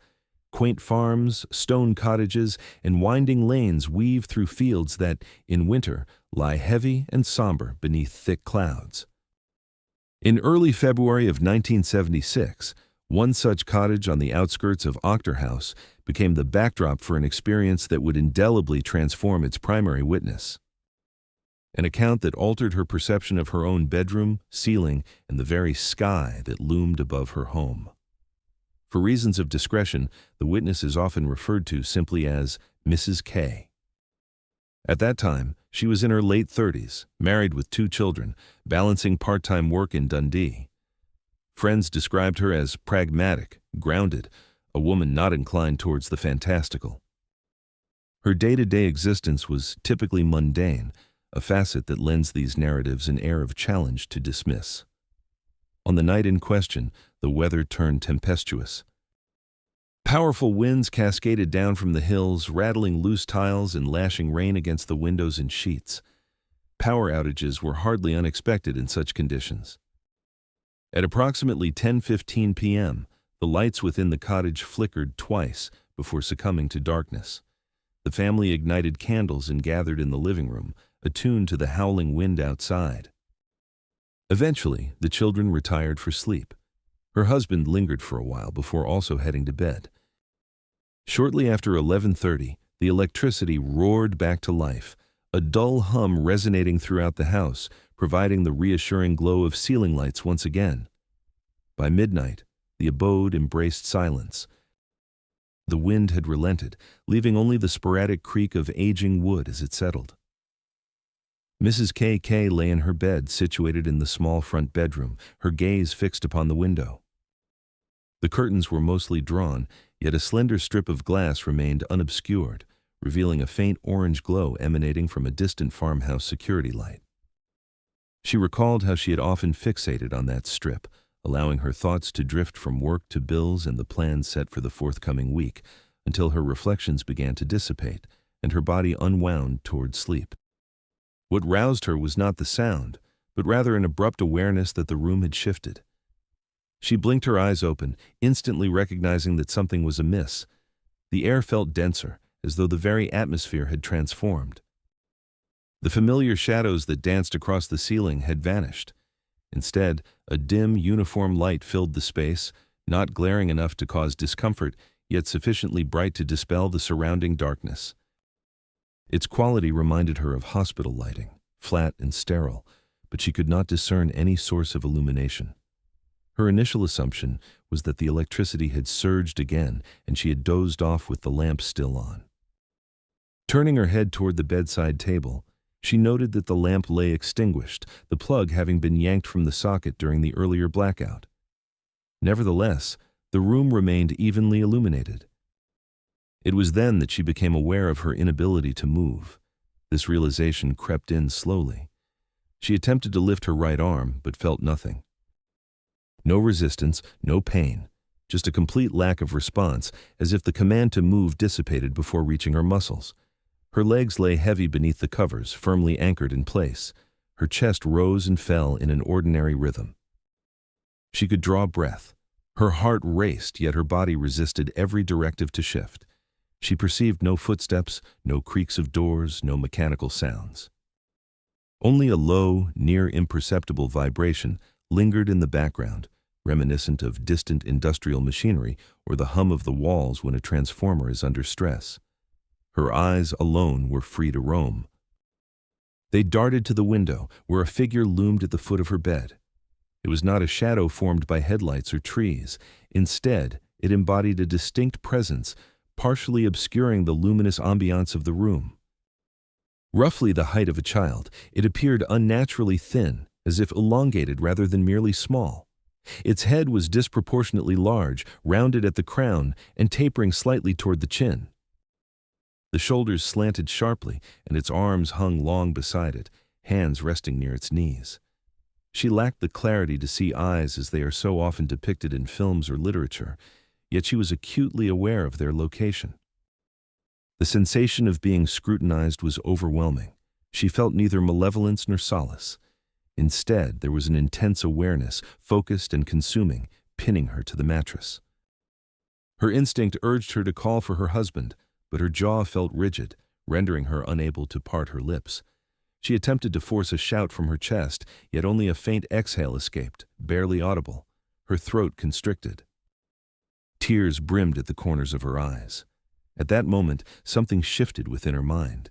It was as if a line of cold traveled from one temple to the other, a slender thread pulled taut across her consciousness. Accompanying it was a thought that did not seem to originate from her, lacking a voice or accent, yet carrying profound meaning, arriving fully formed. Do not be afraid. The phrase offered no solace, yet it altered her panic. It subdued her terror, allowing it to recede as though her emotions were encased behind glass. Her heart continued to race, yet the fear could not quite breach the surface. The figure at the end of the bed tilted its head slightly, perhaps assessing this effect. Then came another intrusive thought. We will not harm you. Moments later, her body was lifted without any sense of hands supporting her, no pressure beneath her, only an unexpected lightness. The mattress seemed to fall away. She did not ascend with the gentle motion of weightlessness. Instead, she rose in a straight line as if pulled toward the ceiling by an unseen force. Her nightdress clung to her, the fabric barely shifting, as if gravity still applied, but her body had been momentarily exempted from it. She observed the ceiling approaching with a peculiar tranquility that later horrified her. The plaster loomed closer, nearer still. She braced for impact, anticipating the sensation of striking it, expecting to wake from a vivid dream. Instead, she encountered an impossible sensation, the feeling of something solid and unyielding pressing against her forehead, then yielding without fracturing. It was akin to pushing through the chill of cold water and hot sand simultaneously. For just an instant, everything faded into an indistinct gray. Then, the environment transformed. She found herself stretched out on a surface that felt smooth and gently warm. It was neither metal nor fabric, something in between. Here, the light was brighter and whiter than that in her bedroom. However, it remained diffused. No lamps, no bulbs, no visible fixtures were apparent. The walls enveloped her in a seamless circular chamber, lacking joints, corners, or any visible fasteners. The only interruption in the flawless interior was a recessed panel pulsating softly with a gentler glow. Although her head could not turn far, she caught enough of a glimpse to realize she was no longer in her home. The figure that had occupied the foot of the bed now stood beside her, while beyond it, she sensed other shapes moving just beyond the fringes of her vision. These additional figures mirrored the same height and structure, with elongated limbs and slightly oversized heads. Their movements lacked haste, yet were efficient, resembling individuals executing a procedure they had performed countless times before. No spoken words passed between them. Every attempt she made to inquire about her circumstances produced no sound. However, each time she crafted a question in her mind, an impression of a response floated back to her. It was not truly an answer, but rather an adjustment in her understanding. When she thought, "Who are you?" she felt only the barest hint of distance and an alien quality. When she pondered, "What are you doing?" she sensed an echo of a reply. Examination. This time, the term bore a weight imbued with emotional resonance. A sense of clinical detachment enveloped her. There was neither malice nor pleasure, only a mechanical pursuit of a task. A sensation grazed her wrist. Straining to look down, she caught sight of a slender device, no larger than an elegant fountain pen, hovering just above her skin. It rotated languidly, sending forth a thin, almost ethereal beam that meticulously scanned the tender flesh of her arm, traveling from her wrist to her elbow. As the beam glided by, a warm tingling coursed through her tissues, as if the light were gently exploring the depths of her limb. The device ascended toward her shoulder, and her heart quickened. The beam traversed the base of her neck and then swept down across her chest. Pain was absent, yet a profound internal awareness enveloped her. Something unseen was methodically mapping her form. Another impression settled within her, one of health and normalcy. Yet another device materialized from the opposite side, moving lower to inspect her abdomen. She sensed a slight tightening in her stomach muscles. Below her, the surface vibrated faintly, reminiscent of the gentle hum of medical machinery. She became aware that her breathing had slowed, not by choice, but by some external force. In a futile attempt to hasten her breaths, she discovered her body unwilling to respond. She remained entrapped in a deliberate stillness, motion permitted to exist only in the most minimal capacity. At one moment, the nearest figure leaned in closer, as if scrutinizing her face. Although she could not clearly comprehend the features, she felt the weight of their gaze upon her. A sensation of intense focus enveloped her, rendering her acutely aware, as if every inch of her being, each thought, each memory, had been placed under an unforgiving lens. A new thought emerged, softer than the others. "Remember, but do not interfere." The meaning eluded her grasp. Then, as abruptly as it commenced, the entire procedure ceased. The devices retreated, withdrawing into small compartments concealed along the gently curving wall. The figures stepped back, and as the vibrations quieted, the illumination dwindled just enough for her to perceive the transition. She felt motion return, a linear descent this time. The surface beneath her abruptly vanished. For a fleeting moment, she existed in a state of weightlessness, suspended within a column of light. That familiar gray sensation resurfaced, accompanied by the same inexplicable impression of passing through a barrier that defied the laws of physics. Jolted awake, she found herself back in her bed, lying on her side, one arm uncomfortably twisted beneath her pillow, the other pressed firmly against her chest. The warm luminescence she once knew had vanished. Only the sodium glow seeping through the gap in her curtains provided any illumination. The digital clock resting on her bedside table blinked 3:41 a.m. A fleeting memory surfaced. When she last gazed upon it before the shift, it had marked 2:02 a.m. Her entire body trembled. Her jaw ached as if she had been relentlessly clenching her teeth, a tension that felt foreign. Lifting her hand, which finally enjoyed the freedom of movement, she wiped at her upper lip and discovered warm blood. A nosebleed had flowed halfway down toward her mouth. Eyeing her right wrist, she noticed a searing pain. Pulling back the delicate sleeve of her nightdress, she revealed a small blister, perfectly round, about the size of a pencil eraser, centered precisely on the underside of her wrist, where the scanning device had hovered. The skin surrounding it was red but otherwise intact. Beside her, her husband stirred, mumbling something unintelligible before shifting to a more comfortable position. He had been oblivious to the entire episode. The following morning, she chose not to disclose the full truth of her experience. Instead, she murmured something about having had a disturbing dream and feeling unwell. Once he departed for work and the children were off to school, she ventured outside to inspect the garden. The grass shimmered with the moisture of the night past. Everything appeared undisturbed. No footprints, no singed patches, no disturbances in the soil. Yet, as she glanced up at the roof above her bedroom, an odd sight caught her attention. One of the slate tiles, once dark and weather-worn, now displayed a pale, almost chalky splotch near its center, reminiscent of something having been subjected to intense heat or light, a narrow circle of disfigurement. It remained unbroken, lacking cracks, merely discolored. Later that same day, still rattled, she sought the counsel of her general practitioner. He noted the nosebleed, the blister, the heightened blood pressure, the anxiety. The strange mark on her wrist puzzled him. It failed to align with any common burn pattern he recognized.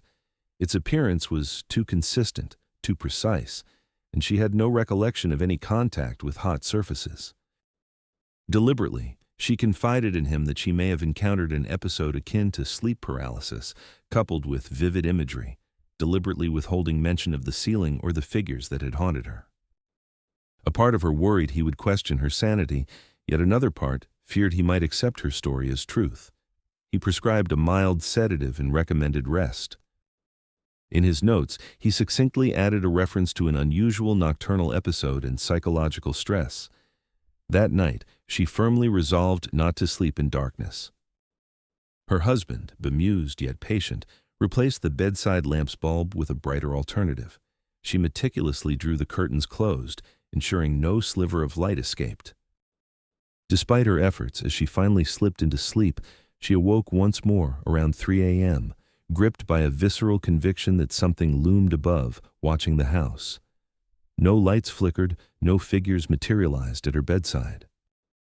Yet the sensation lingered, overwhelming her with a need to sit upright, remaining that way until dawn broke. Across subsequent months, the intensity of her fear waned, though it never vanished entirely.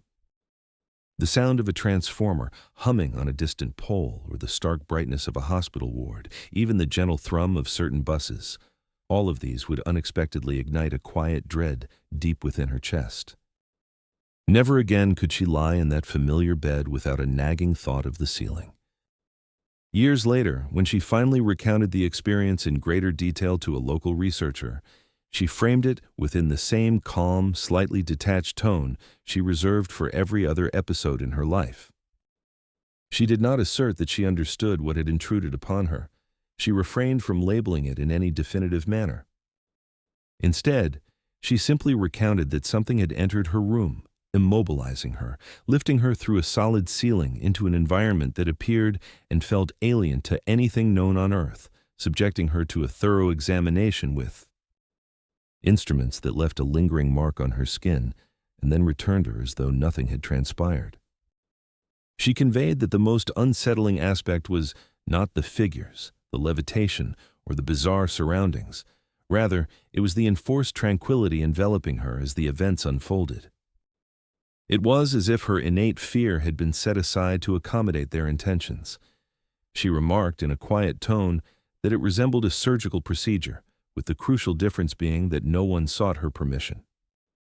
In the end, the nocturnal visitor from the Octor house departed without leaving behind photographs, official records, or police documentation. Only a woman left shaken, a faded note from a general practitioner, a tiny circular scar on her wrist, and a disquieting memory of traversing solid plaster into a realm utterly beyond her comprehension. A realm from which, for reasons never clarified to her, she was permitted to return. The highlands of Eris along the coastal entity in 1977 harbor an unmistakable sort of quietude. It is not the gentle hush of countryside, but rather a vast, indifferent stillness shaped by the interactions of sea, sky, and distance. Around Arag, the rugged coastline unfolds into bays, sandy flats, and rocky inlets that seem untouched even amidst the height of summer's splendor. On a frigid October night in 1977, a solitary hiker named Michael Fraser experienced just how unforgiving that stillness could become when something emerged from it, as if it had been aware of his presence long before he sensed its reality. At 32 years old, Fraser was a schoolteacher from Inessie, a man who seized every opportunity to explore the highlands during the weekends. He was not one to chase thrills. His preference lay in solitude, and the sprawling landscapes surrounding Eris provided the perfect setting for long, contemplative walks. The night of the encounter had been planned for a coastal hike, where he intended to camp near one of the sheltered coves and return the following day. The weather forecast had promised mild conditions, clear skies, gentle breezes, and low tide. Nothing appeared amiss. He parked his vehicle at a somewhat secluded lay-by soon after dusk, hoisted his pack onto his back, and set off along a narrow path leading toward the shoreline. By then, the sun had sunk behind distant hills, casting only a delicate silver afterglow along the horizon. The air carried a sharpness, suggesting the likelihood of frost before dawn. When Fraser arrived at the sandy stretch adjacent to the cove, the moon had fully ascended, transforming the wet flats into a glimmering expanse of pale metallic reflections. He walked slowly, attuned to the soft hiss of water flowing across the sand. It was serene, unspoiled. The only other sound was the distant calls of seabirds settling on the rocks offshore. He felt no apprehension. The kinds of silence that unsettle novice hikers held no fear for him. He pitched his modest tent near a cluster of stones and resolved to wander along the tide line for an additional half-hour before settling in. That decision became the crucial turning point of everything that followed. Somewhere between the rocks to his left and the open water ahead, the entire atmosphere shifted, not in a gradual way, but rather starkly. The air thickened around him. The tide sounds grew muffled, even the wind seemed to vanish. Although Fraser was initially lost in thoughts of lesson plans he needed to prepare, the absence of the customary sounds of the sea soon drew his attention. He halted his progress, acutely aware that the stillness enveloping him was anything but normal. Turning to his right, he surveyed the expanse of the sands. Nothing emerged, simply the moonlit shore, dunes, and the distant dark rocks. Then he glanced toward the water's edge. A figure stood at the intersection where the tide was crashing upon the shore. It had been absent mere moments before. He was certain of it. The figure maintained an unnervingly static stance, arms hanging by its sides, turned away from him. Though it bore the unmistakable shape of a human, it appeared stretched, as if someone had elongated it just a fraction too much. Its posture exuded rigidity. There was no curvature in the spine or neck. The moonlight conferred a faint halo around it, yet its edges seemed elusive, not shrouded by fog, but rather distorted by something in the air surrounding it. At first, Fraser contemplated the notion that it was merely another hiker, someone who had accessed the beach from the opposite direction. Still, something in his gut recoiled at the thought. Stepping back cautiously to avoid stirring the sand, he observed that the figure moved not fluidly, not like a person turning, but rather glided across the ground, effortlessly, without any visible stride. It shifted several feet sideways, remaining fixed on the ocean. There was no foot lifting, no change in posture, merely a smooth gliding motion that sent alarm bells ringing throughout Fraser's body. Though he yearned to call out, to extend a greeting and establish human contact to dispel the growing sense of disquiet, an insistent pressure pressed down on that urge, quiet yet resolute, as though admonishing him against drawing any attention. The figure turned toward him. There was no movement of the neck, no pivot of the shoulders. One instant it faced the sea, the next instant it confronted him directly, the transition so swift and unnatural that Fraser froze. Though the distance rendered it impossible to discern any facial features, he could make out its proportions. Its arms hung disproportionately long, and its legs appeared too slender to adequately support its torso. Its head was unnervingly smooth, lacking defined features such as hair or ears. The longer he gazed, the more he was struck by the realization that this silhouette existed on the fringes of human perception, not quite blending in, yet distinctly not belonging. An unsettling sensation enveloped him as pressure built along the sides of his skull, akin to cold fingers pressing against his temples. While it was not painful, it intruded upon his thoughts with a weight he could not dismiss. His pulse quickened. A constriction ignited in his chest, and his breaths became shallow and rapid. The figure glided toward him with an unsettling steadiness, traversing the sandy expanse before him without causing even the slightest disturbance to the surface. No footprints marked its path, no sound heralded its approach. Fraser attempted to pivot and flee, but his legs had betrayed him, immobilized by an indiscernible force. He opened his mouth to scream, but a dreadful silence enveloped him instead. Panic surged within him like a tide, yet it felt smothered, as if a thick quilt had been draped over his fear. As the figure advanced, its outline grew slightly more defined at a distance of 20 meters. When it drew to within 10 meters, its towering height became strikingly apparent, surpassing any individual he had encountered, easily reaching nearly 7 feet. Its skin, if it could indeed be classified as skin, exhibited a faint glow, reminiscent of moonlight glinting off slick stone. There were no discernible eyes to regard him, only two shadowy voids where eyes might normally rest. At its next movement, a chill raced up Fraser's spine, and without forewarning, he found himself moving as well. His feet began to slide across the sand toward it, propelled not by his own volition, but by an unseen magnetism, as if his body were responding to a command that eluded his understanding. Desperation spurred him to resist with every fiber of his being. Yet the inappropriate magnetism only escalated. The pressure in his head tightened, and at a distance of 5 meters, a silent message blossomed within the confines of his mind. It was not a sound, nor could he articulate words. It was an imperative, a call to action. The essence of the message was deceptively simple and utterly commanding. Come. The entity's presence permeated the air with an intensity that transcended rational comprehension. Though it did not make contact, he felt an invisible pull, as if unseen hands were urging him forward. Again, he fought against the compulsion.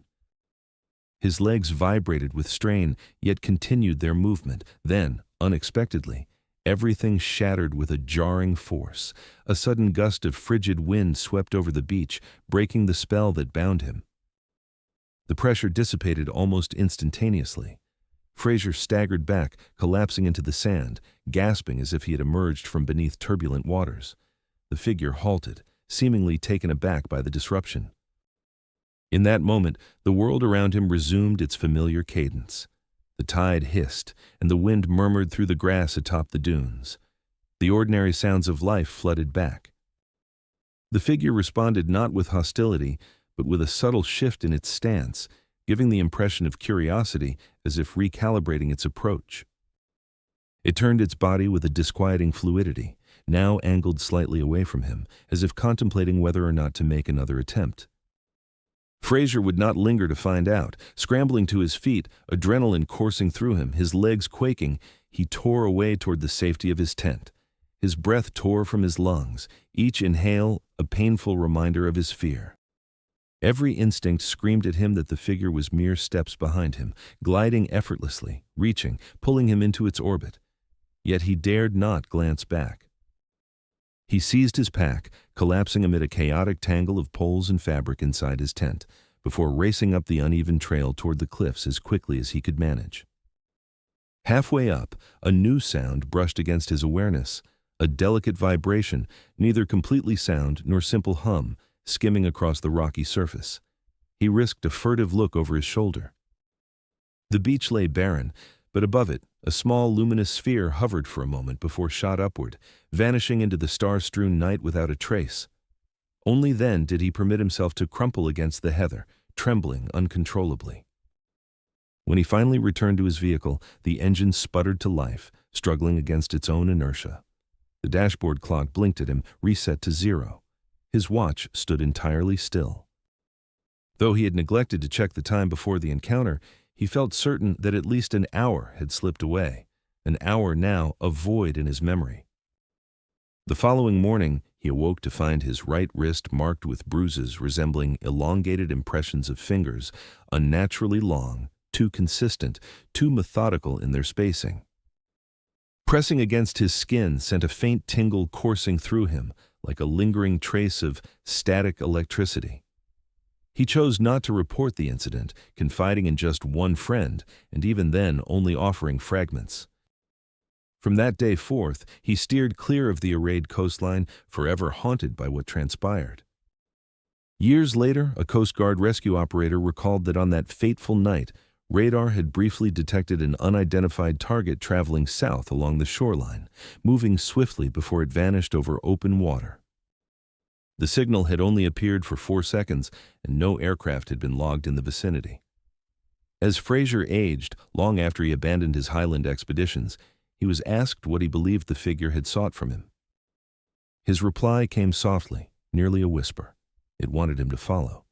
It desired to see if he would, and then, after a moment's hesitation, he remarked that it was not walking, but testing him. The case of the arrayed coastal entity remains one of Scotland's most unnerving close encounters, not due to the typical harbingers of abduction or enigmatic lights, but because of the unmistakable intelligence that underpinned the figure's movements. It did not merely wander, it did not chase, it selected, it approached, it made attempts.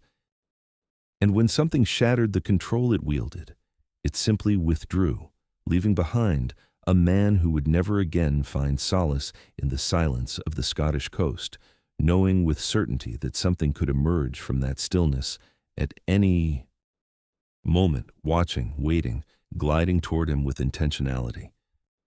The Falkirk Triangle farmhouse in the Knight Bonnybridge region of 1994 became synonymous with an aura of the strange, an inexplicable essence that trickled through hushed conversations, even amongst the most skeptical.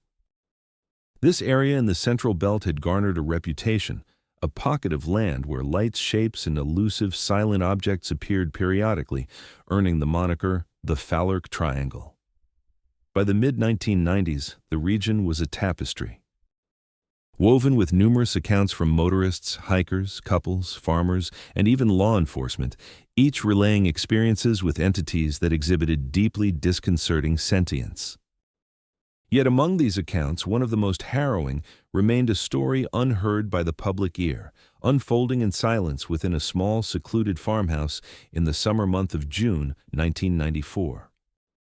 Reported exclusively to a solitary civilian investigator, the events of that fateful night became known simply as the Farmhouse Night, shared in hushed tones by locals who hesitated before recounting even the briefest snippets.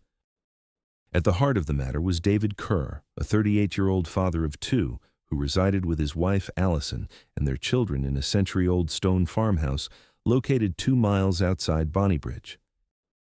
The property perched on a gentle rise, affording views over fields that sloped down toward a thicket of trees on the horizon. For 8 years, they had lived there without incident. The house bore its age with character, creaking floors, outdated wiring, the occasional draft, yet nothing that raised eyebrows or bred concern. This calm facade, however, was destined to be shattered in the intoxicating heat of summer. Shortly after 1 o'clock in the morning on a balmy night, the first sign appeared. David lay asleep in the main bedroom, with the window slightly ajar to usher in the cool night breeze, while Allison lay beside him, her breathing calm and even. The dwelling was enveloped in tranquility, broken only by the soft ticking of the clock in the hallway. Then, without warning, the ceiling began to illuminate. At first, it was merely a soft bluish glow, a delicate bloom in one corner, reminiscent of moonlight glinting off water. David stirred, his subconscious awakening to the brightness before his conscious mind could interpret it. As he opened his eyes, he beheld the room awash in a frigid, gentle light that seemed to absorb all shadow. This illumination emanated neither from the window nor the bedside lamp. It radiated from the ceiling as if a layer of light had settled upon it. He shot upright, becoming aware that his wife did not stir. Something felt profoundly amiss in the air. It was dense, yet not warm, thick without being humid, a weight that pressed gently against his chest, compelling him to refrain from deep breaths. The fine hairs on his arms stood on end, charged with static. The house appeared to hold its breath. Then, as if some unseen hand had orchestrated an abrupt demise of normalcy, every electronic device fell silent. The digital alarm clock's display vanished. The rhythmic ticking of the hallway clock ceased abruptly. Even the faint hum of the refrigerator downstairs vanished into a ghostly stillness. It was not a simple power outage. There was neither flicker nor surge, just a stark absence. An instinctive urge flared within David to awaken Allison, yet as he reached out to touch her shoulder, she remained unmoved. The serenity of her face reflected an unsettling calm, too still, resembling the deep slumber of anesthesia rather than restful sleep. He murmured her name, but received no response. A sudden, precise knock reverberated from downstairs. It was soft but deliberate, 3 sharp raps followed by a pause, then 3 more, devoid of wind or creaking boards. David swung his legs out of bed, only to discover his legs felt extremely weak.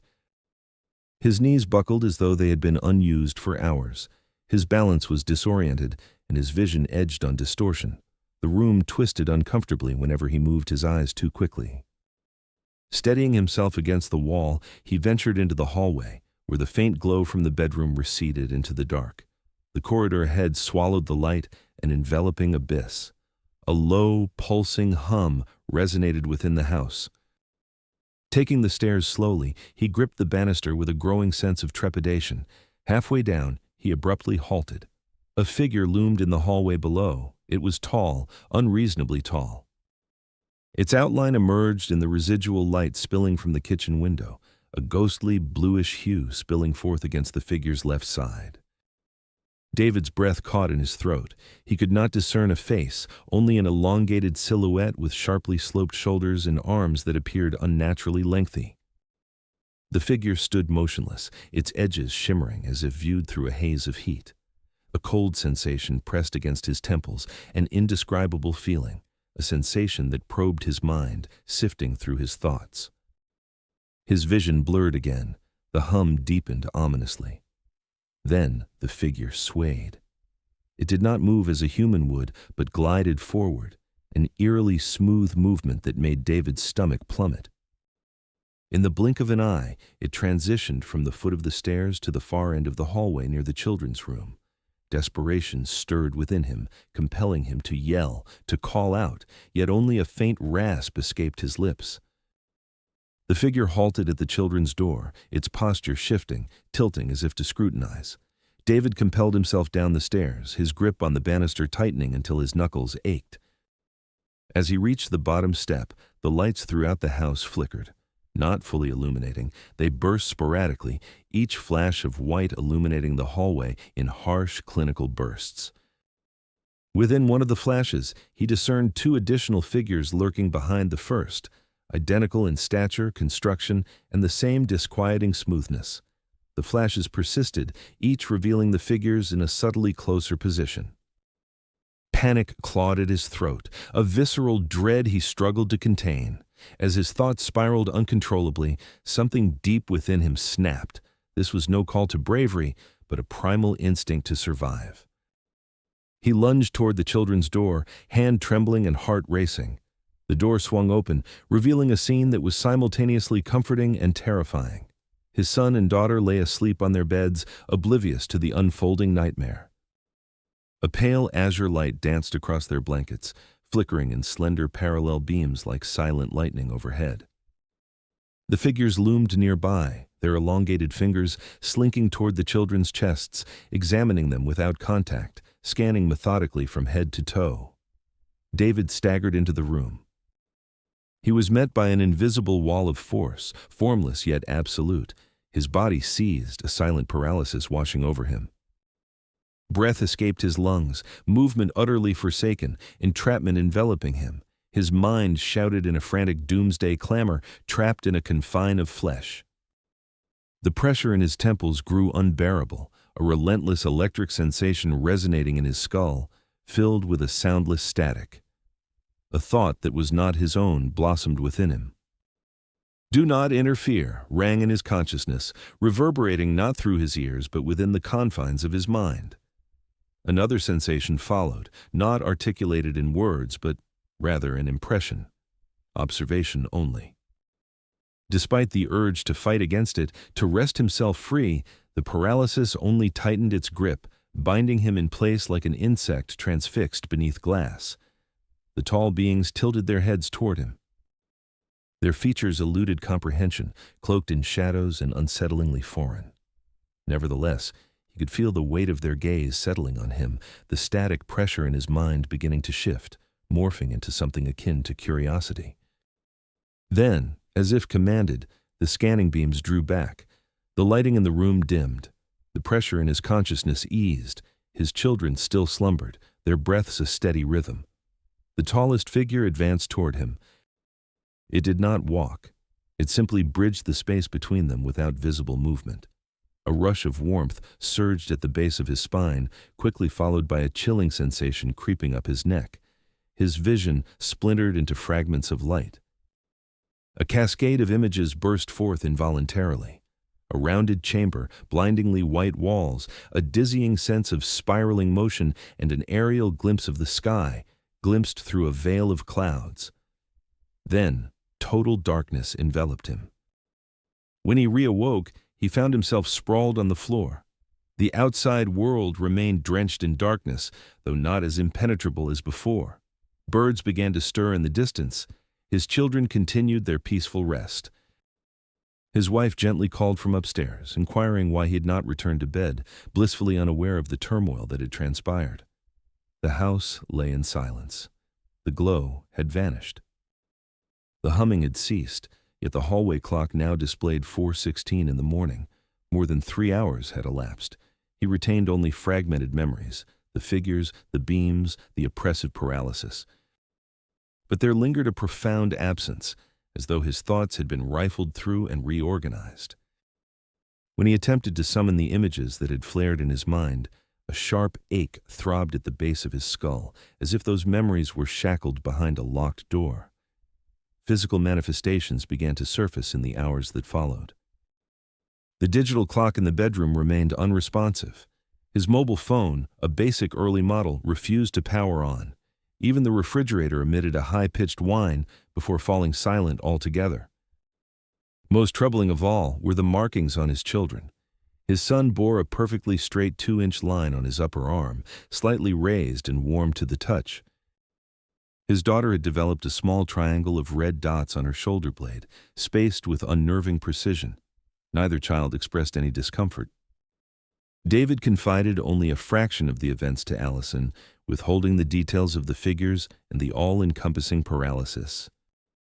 She dismissed even his partial truth, asserting that he must have experienced a panic episode or a night terror, exacerbated by the heat. Yet the occurrences recurred. Not the figures, not visibly, but the electrical anomalies, the faint humming at night, the sudden onslaught of static flooding David's head each time he approached the children's room after nightfall. His daughter began waking precisely at 2:44 a.m. on several consecutive nights, trembling inexplicably. Eventually, David reached out to a local investigator in the Bonnybridge area, discreetly and only once.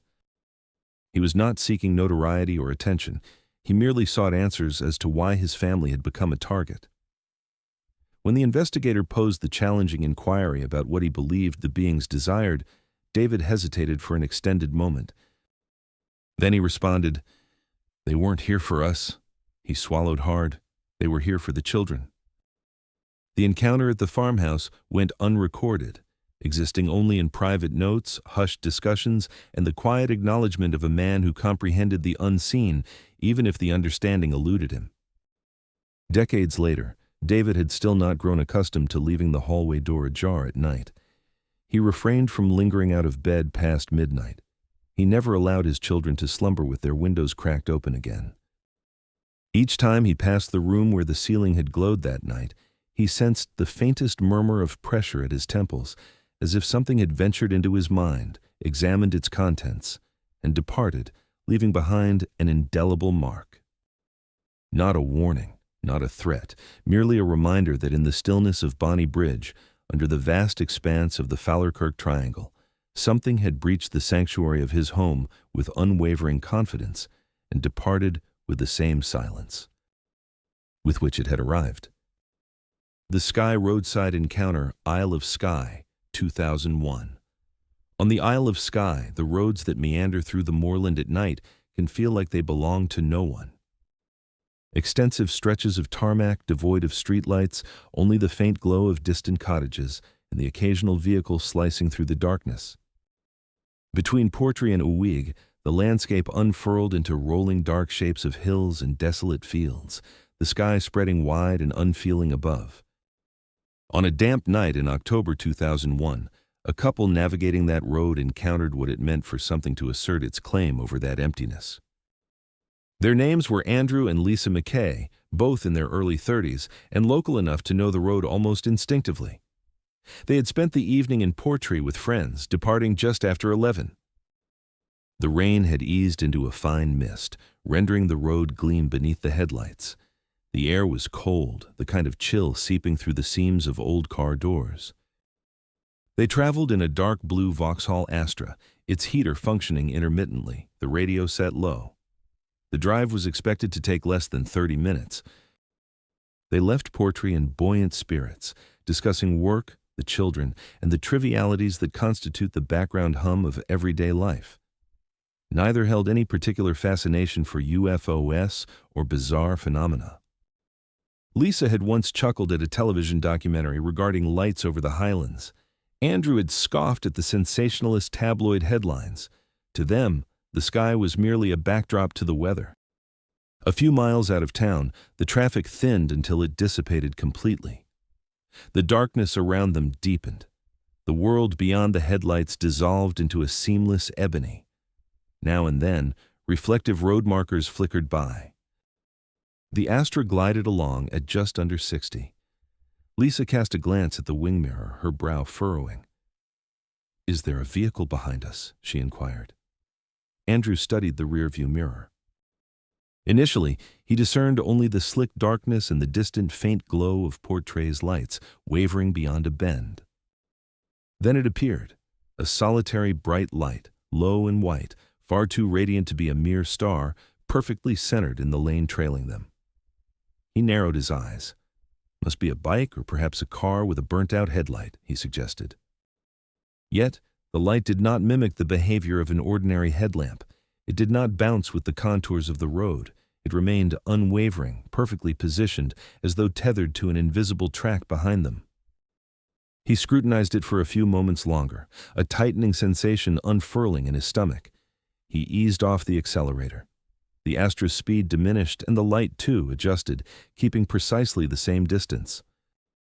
Andrew pressed the pedal again, accelerating. The light maintained pace, firmly planted in the rear view, neither gaining ground nor receding. Turning slightly in her seat, Lisa peered over her shoulder. "It's not right," she murmured. "It's too low."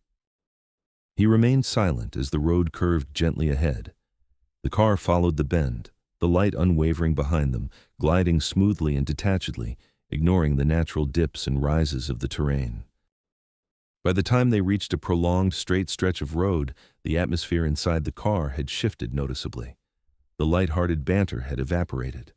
The radio's soft murmur now felt intrusive, prompting Andrew to switch it off instinctively.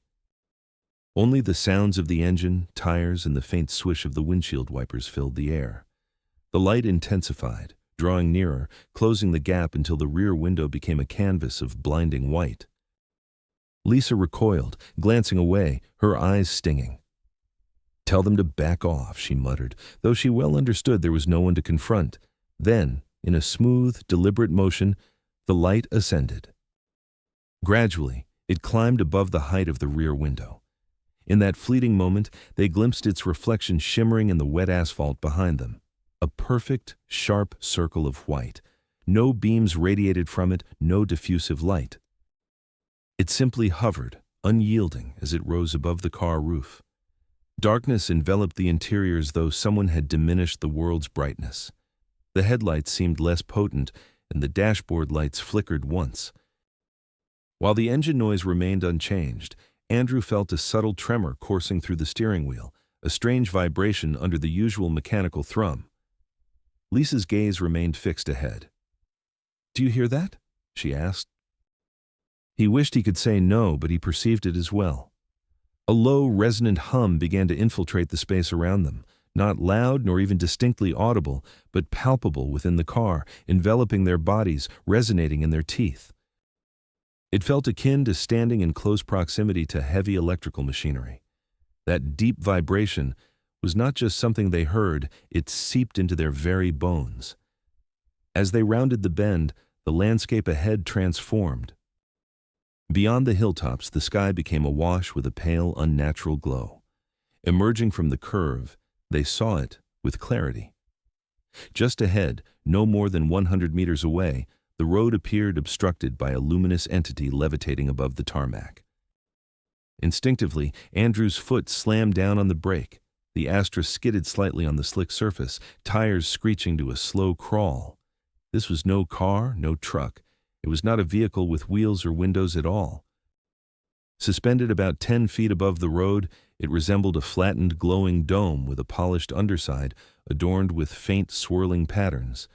The light it cast was not harsh, but soft and almost gentle in nature, yet absolute. It bathed everything beneath it in a pale luminescence, erasing shadows and flattening the landscape. The hum grew more intense, resonating through the car's structure. "Reverse," Lisa urged. "Reverse, reverse, reverse." He shifted the car into reverse and pressed down hard on the accelerator. Yet nothing happened. The gear shift remained steadfast, unyielding, as if fused in place. While the engine revved in response to the pedal, the vehicle stayed motionless, neither moving forward nor backward. The steering wheel grew rigid in his grasp. For the first time that night, a genuine fear seeped in. He comprehended that he had surrendered control of the vehicle. The hovering object drifted slightly closer, not in a direct path, but with a subtle, almost inquisitive adjustment, akin to an animal exploring its surroundings. Then, within the car, everything changed. The hum in their bones altered in pitch. The air thickened, pressing gently against their eardrums. Their limbs felt weighted down, as though some unseen force had quietly amplified the pull of gravity. Andrew's grip on the wheel slackened. Lisa's head dipped. Her eyelids were growing heavy, despite her earnest attempts to remain alert. An alien thought brushed against Andrew's mind, not arriving as words but as a sensation. A soothing blanket of calm enveloped his flickering panic. His fear dulled, the urgency in his chest began to fade. He remained aware that something was terribly wrong, yet his ability to react with appropriate intensity was muted. Beside him, Lisa's breathing slowed. "I feel strange," she mumbled. A bright point appeared at the center of the object's underside. It expanded, forming a beam devoid of edges, a column of light descending toward the car, halting just short of the hood. It did not disperse, it did not flare. It possessed a precise, controlled density. The instant that light made contact with the air before them, the world shattered into nothingness. There is no better description for it. In one heartbeat, they were seated in a vehicle on a slick road, facing an impossibility. In the next, everything transformed into a blinding white. No road, no car, no perception of motion, only luminescence and the sensation of being suspended upright in a formless space. When the world returned, it was no longer the world they had known. They found themselves, or seemingly found themselves, immersed in a contoured chamber, its surfaces smooth and pale, radiating a soft inner glow. There were no discernible doors, seams, or corners to delineate a space of entry or exit. The warmth in the air enveloped them, infused with a faint clinical scent reminiscent of a hospital stripped of its harsh chemicals.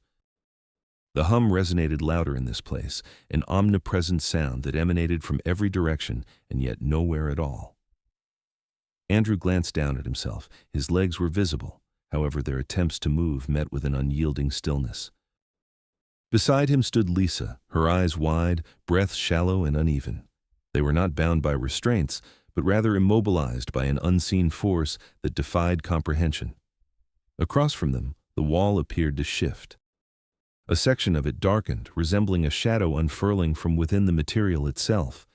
This creeping darkness sharpened and solidified, morphing into a recessed aperture, an impression of a viewing window. Behind this portal, vague forms stirred. Tall and spindly, they resembled humanoids but felt wrong. Their outlines were too defined, limbs excessively slender, and their heads slightly oversized. Where expressions should have been, there were merely suggestions, a dark oval like pools of shadow where eyes ought to gleam. Their movements were not those of walking, but rather a disorienting reappearance from one point to another. Each shift induced a queasy sensation in Andrew, a disquieting smoothness that churned his stomach. Another presence infiltrated his consciousness, clearer this time, a layered impression, a blend of calm curiosity and distance, culminating in the formation of a direct thought. Do not be afraid. These words felt like they were translated into his mind, devoid of accent or sound, merely meaning. Alongside this communication originated something more peculiar, an emotion foreign to him, as if someone were attempting to project reassurance into his psyche, gauging its effect. Lisa's hand twitched, becoming the solitary part of her body capable of movement. She managed to utter a half-syllable, a plea that faltered mid-word, abruptly stifled by a pressure against her throat. A delicate, thin beam, light and precise, originated from somewhere above, orchestrating a vertical sweep across Andrew's body from crown to toe. It did not make contact. Instead, it traversed through him. As it did, he experienced sensations beyond any earthly medical apparatus. A tingling deep within his chest, a newfound awareness of his heart's rhythmic pulse, a peculiar fizzing in his teeth, and a sharp ache resonating through the bones of his arms and legs. The band of light shifted to Lisa. As it traversed her abdomen, she gasped sharply, then her body stiffened, her eyes brimming with tears. A flicker of thought inundated Andrew's mind, originating from her own, a jarring instinctual terror flooding through the invisible connection they shared. The figures behind the darkened glass seemed to observe them intently. No words were exchanged, no instruments visible, only pure, unwavering attention. Unbidden images detonated in his mind, unveiling themselves without forewarning. He beheld his house from a vantage point in the sky, the roof shimmering with rain, then his children sleeping soundly in their beds, illuminated by a ghostly glow that did not exist in their reality. He saw himself, captured from an external perspective, seated at the kitchen table weeks prior, staring numbly at an overdue bill. These images were not memories in the conventional sense. They were presented as if someone were showcasing photographs, thereby testing his emotional response. He wrestled to repulse them, yet they remained immovable. Another vision arose, a landscape he recognized not. It was a dark expanse beneath a sky awash in bruised hues, purple, gray, and black. Structures rose from the terrain, smooth and curvilinear, aglow from within. Intense, wordless emotions accompanied this image: distance, antiquity, contemplation.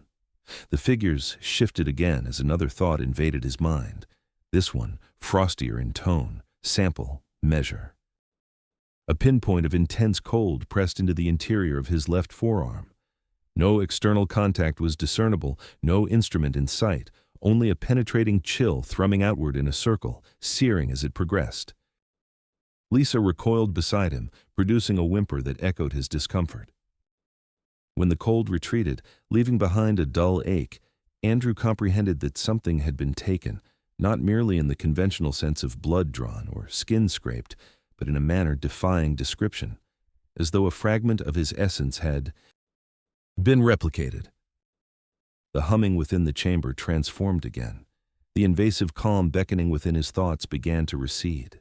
Fear surged forward, grasping the space it had formerly occupied, raw and tremulous. He yearned to voice his queries, to beseech an explanation, to demand some semblance of clarity. Yet, only one final impression came forth, not a sentence, not an assurance, but a conglomerate notion that struck him with force. Necessary, not personal. Then, in an instant, the light within the chamber collapsed around them. When sounds returned, they were greeted by the unwelcome sound of tires skimming over slick asphalt. The Astra jolted as if it had been dropped from a slight height. The dashboard lights flickered to life, the headlights surged to full luminescence. They were still ensconced on the road, the luminous entity now absent. Above them, the sky loomed dark and barren, with clouds hanging low as a fine mist of rain began to descend once more. The engine purred at a high idle, as if it had been revving incessantly. Andrew's hands gripped the steering wheel tightly, knuckles pale. Lisa was pressed against her seat, quietly sobbing. He slammed his foot onto the brake. The vehicle slowed and then came to a halt. For a fleeting moment, neither of them moved. The dashboard clock read 3:27 a.m. They had departed from Portree around 11:15. The journey should have lasted 30 minutes. They were deprived of any recollection surpassing perhaps 5 minutes between their encounter with the object and their return to the road. 2 hours had vanished entirely. As they finally maneuvered into their driveway in the early hours, the house stood shrouded in darkness. The children remained blissfully asleep. Everything appeared overly normal, aggressively so, an insult to the surreal experiences they had just endured. It was not until later that they discerned the physical markings. On Andrew's left forearm, just below the elbow, lay a small, precise circle of reddened skin, slightly elevated, persistently cold to the touch even hours later. On Lisa's lower back, situated just above her hip, a slender, precise line, no longer than a thumbnail, was visible, its pale hue marred by faint bruising. In the ensuing days, waves of fatigue washed over them, relentless and all-consuming. Both struggled with persistent headaches that seemed to concentrate behind their eyes. They shared experiences of dislocation, where familiar surroundings felt stiflingly constricted, as if their minds were frantically attempting to reconcile the vastness of their memories with the intimacy of their current reality. Emotionally, an unsettling residue remained. It was not merely fear they grappled with, but a profound sense of violated intimacy. They found themselves haunted by the unsettling realization that their personal lives had been scrutinized by an external force, a presence that observed without malice or warmth, processing their memories, daily routines, and even their children's. Features with impersonal deliberation.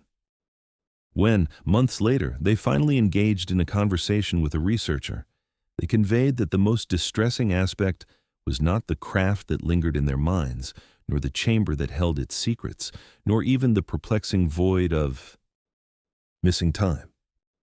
What haunted them most profoundly was the chilling notion that this entire experience was stripped of personal intent. It felt less like an attack or a message directed at them as individuals, and more like a procedure, a routine task conducted on any random human beings driving along the bleak, rain-soaked Highland Road at that precise moment. To this day, countless drivers traverse that stretch of road between Portree and Ueg during the night, their headlights slicing through the mist, radios softly humming, lives unfolding in the stillness. For many, it is merely an expanse of darkness, punctuated by the occasional sheep and the persistent drizzle. However, for Andrew and Lisa, their perception of that road had irrevocably changed. Once one has had the vast sky part above them and felt something enter, quietly claiming what it desires, a solitary highland road ceases to remain just a road. It transforms into a location where, for at least a fleeting moment, the normal fabric of existence was shattered by something indifferent to the essence of who you were, concerned only with your composition and your reactions when it delved into your life and ultimately released you. We will return tomorrow to delve deeper into the enigma surrounding these experiences, transcending the mysterious heavens and the elusive records that linger in their wake. Join us in supporting Night Archive by liking this video and subscribing for daily updates.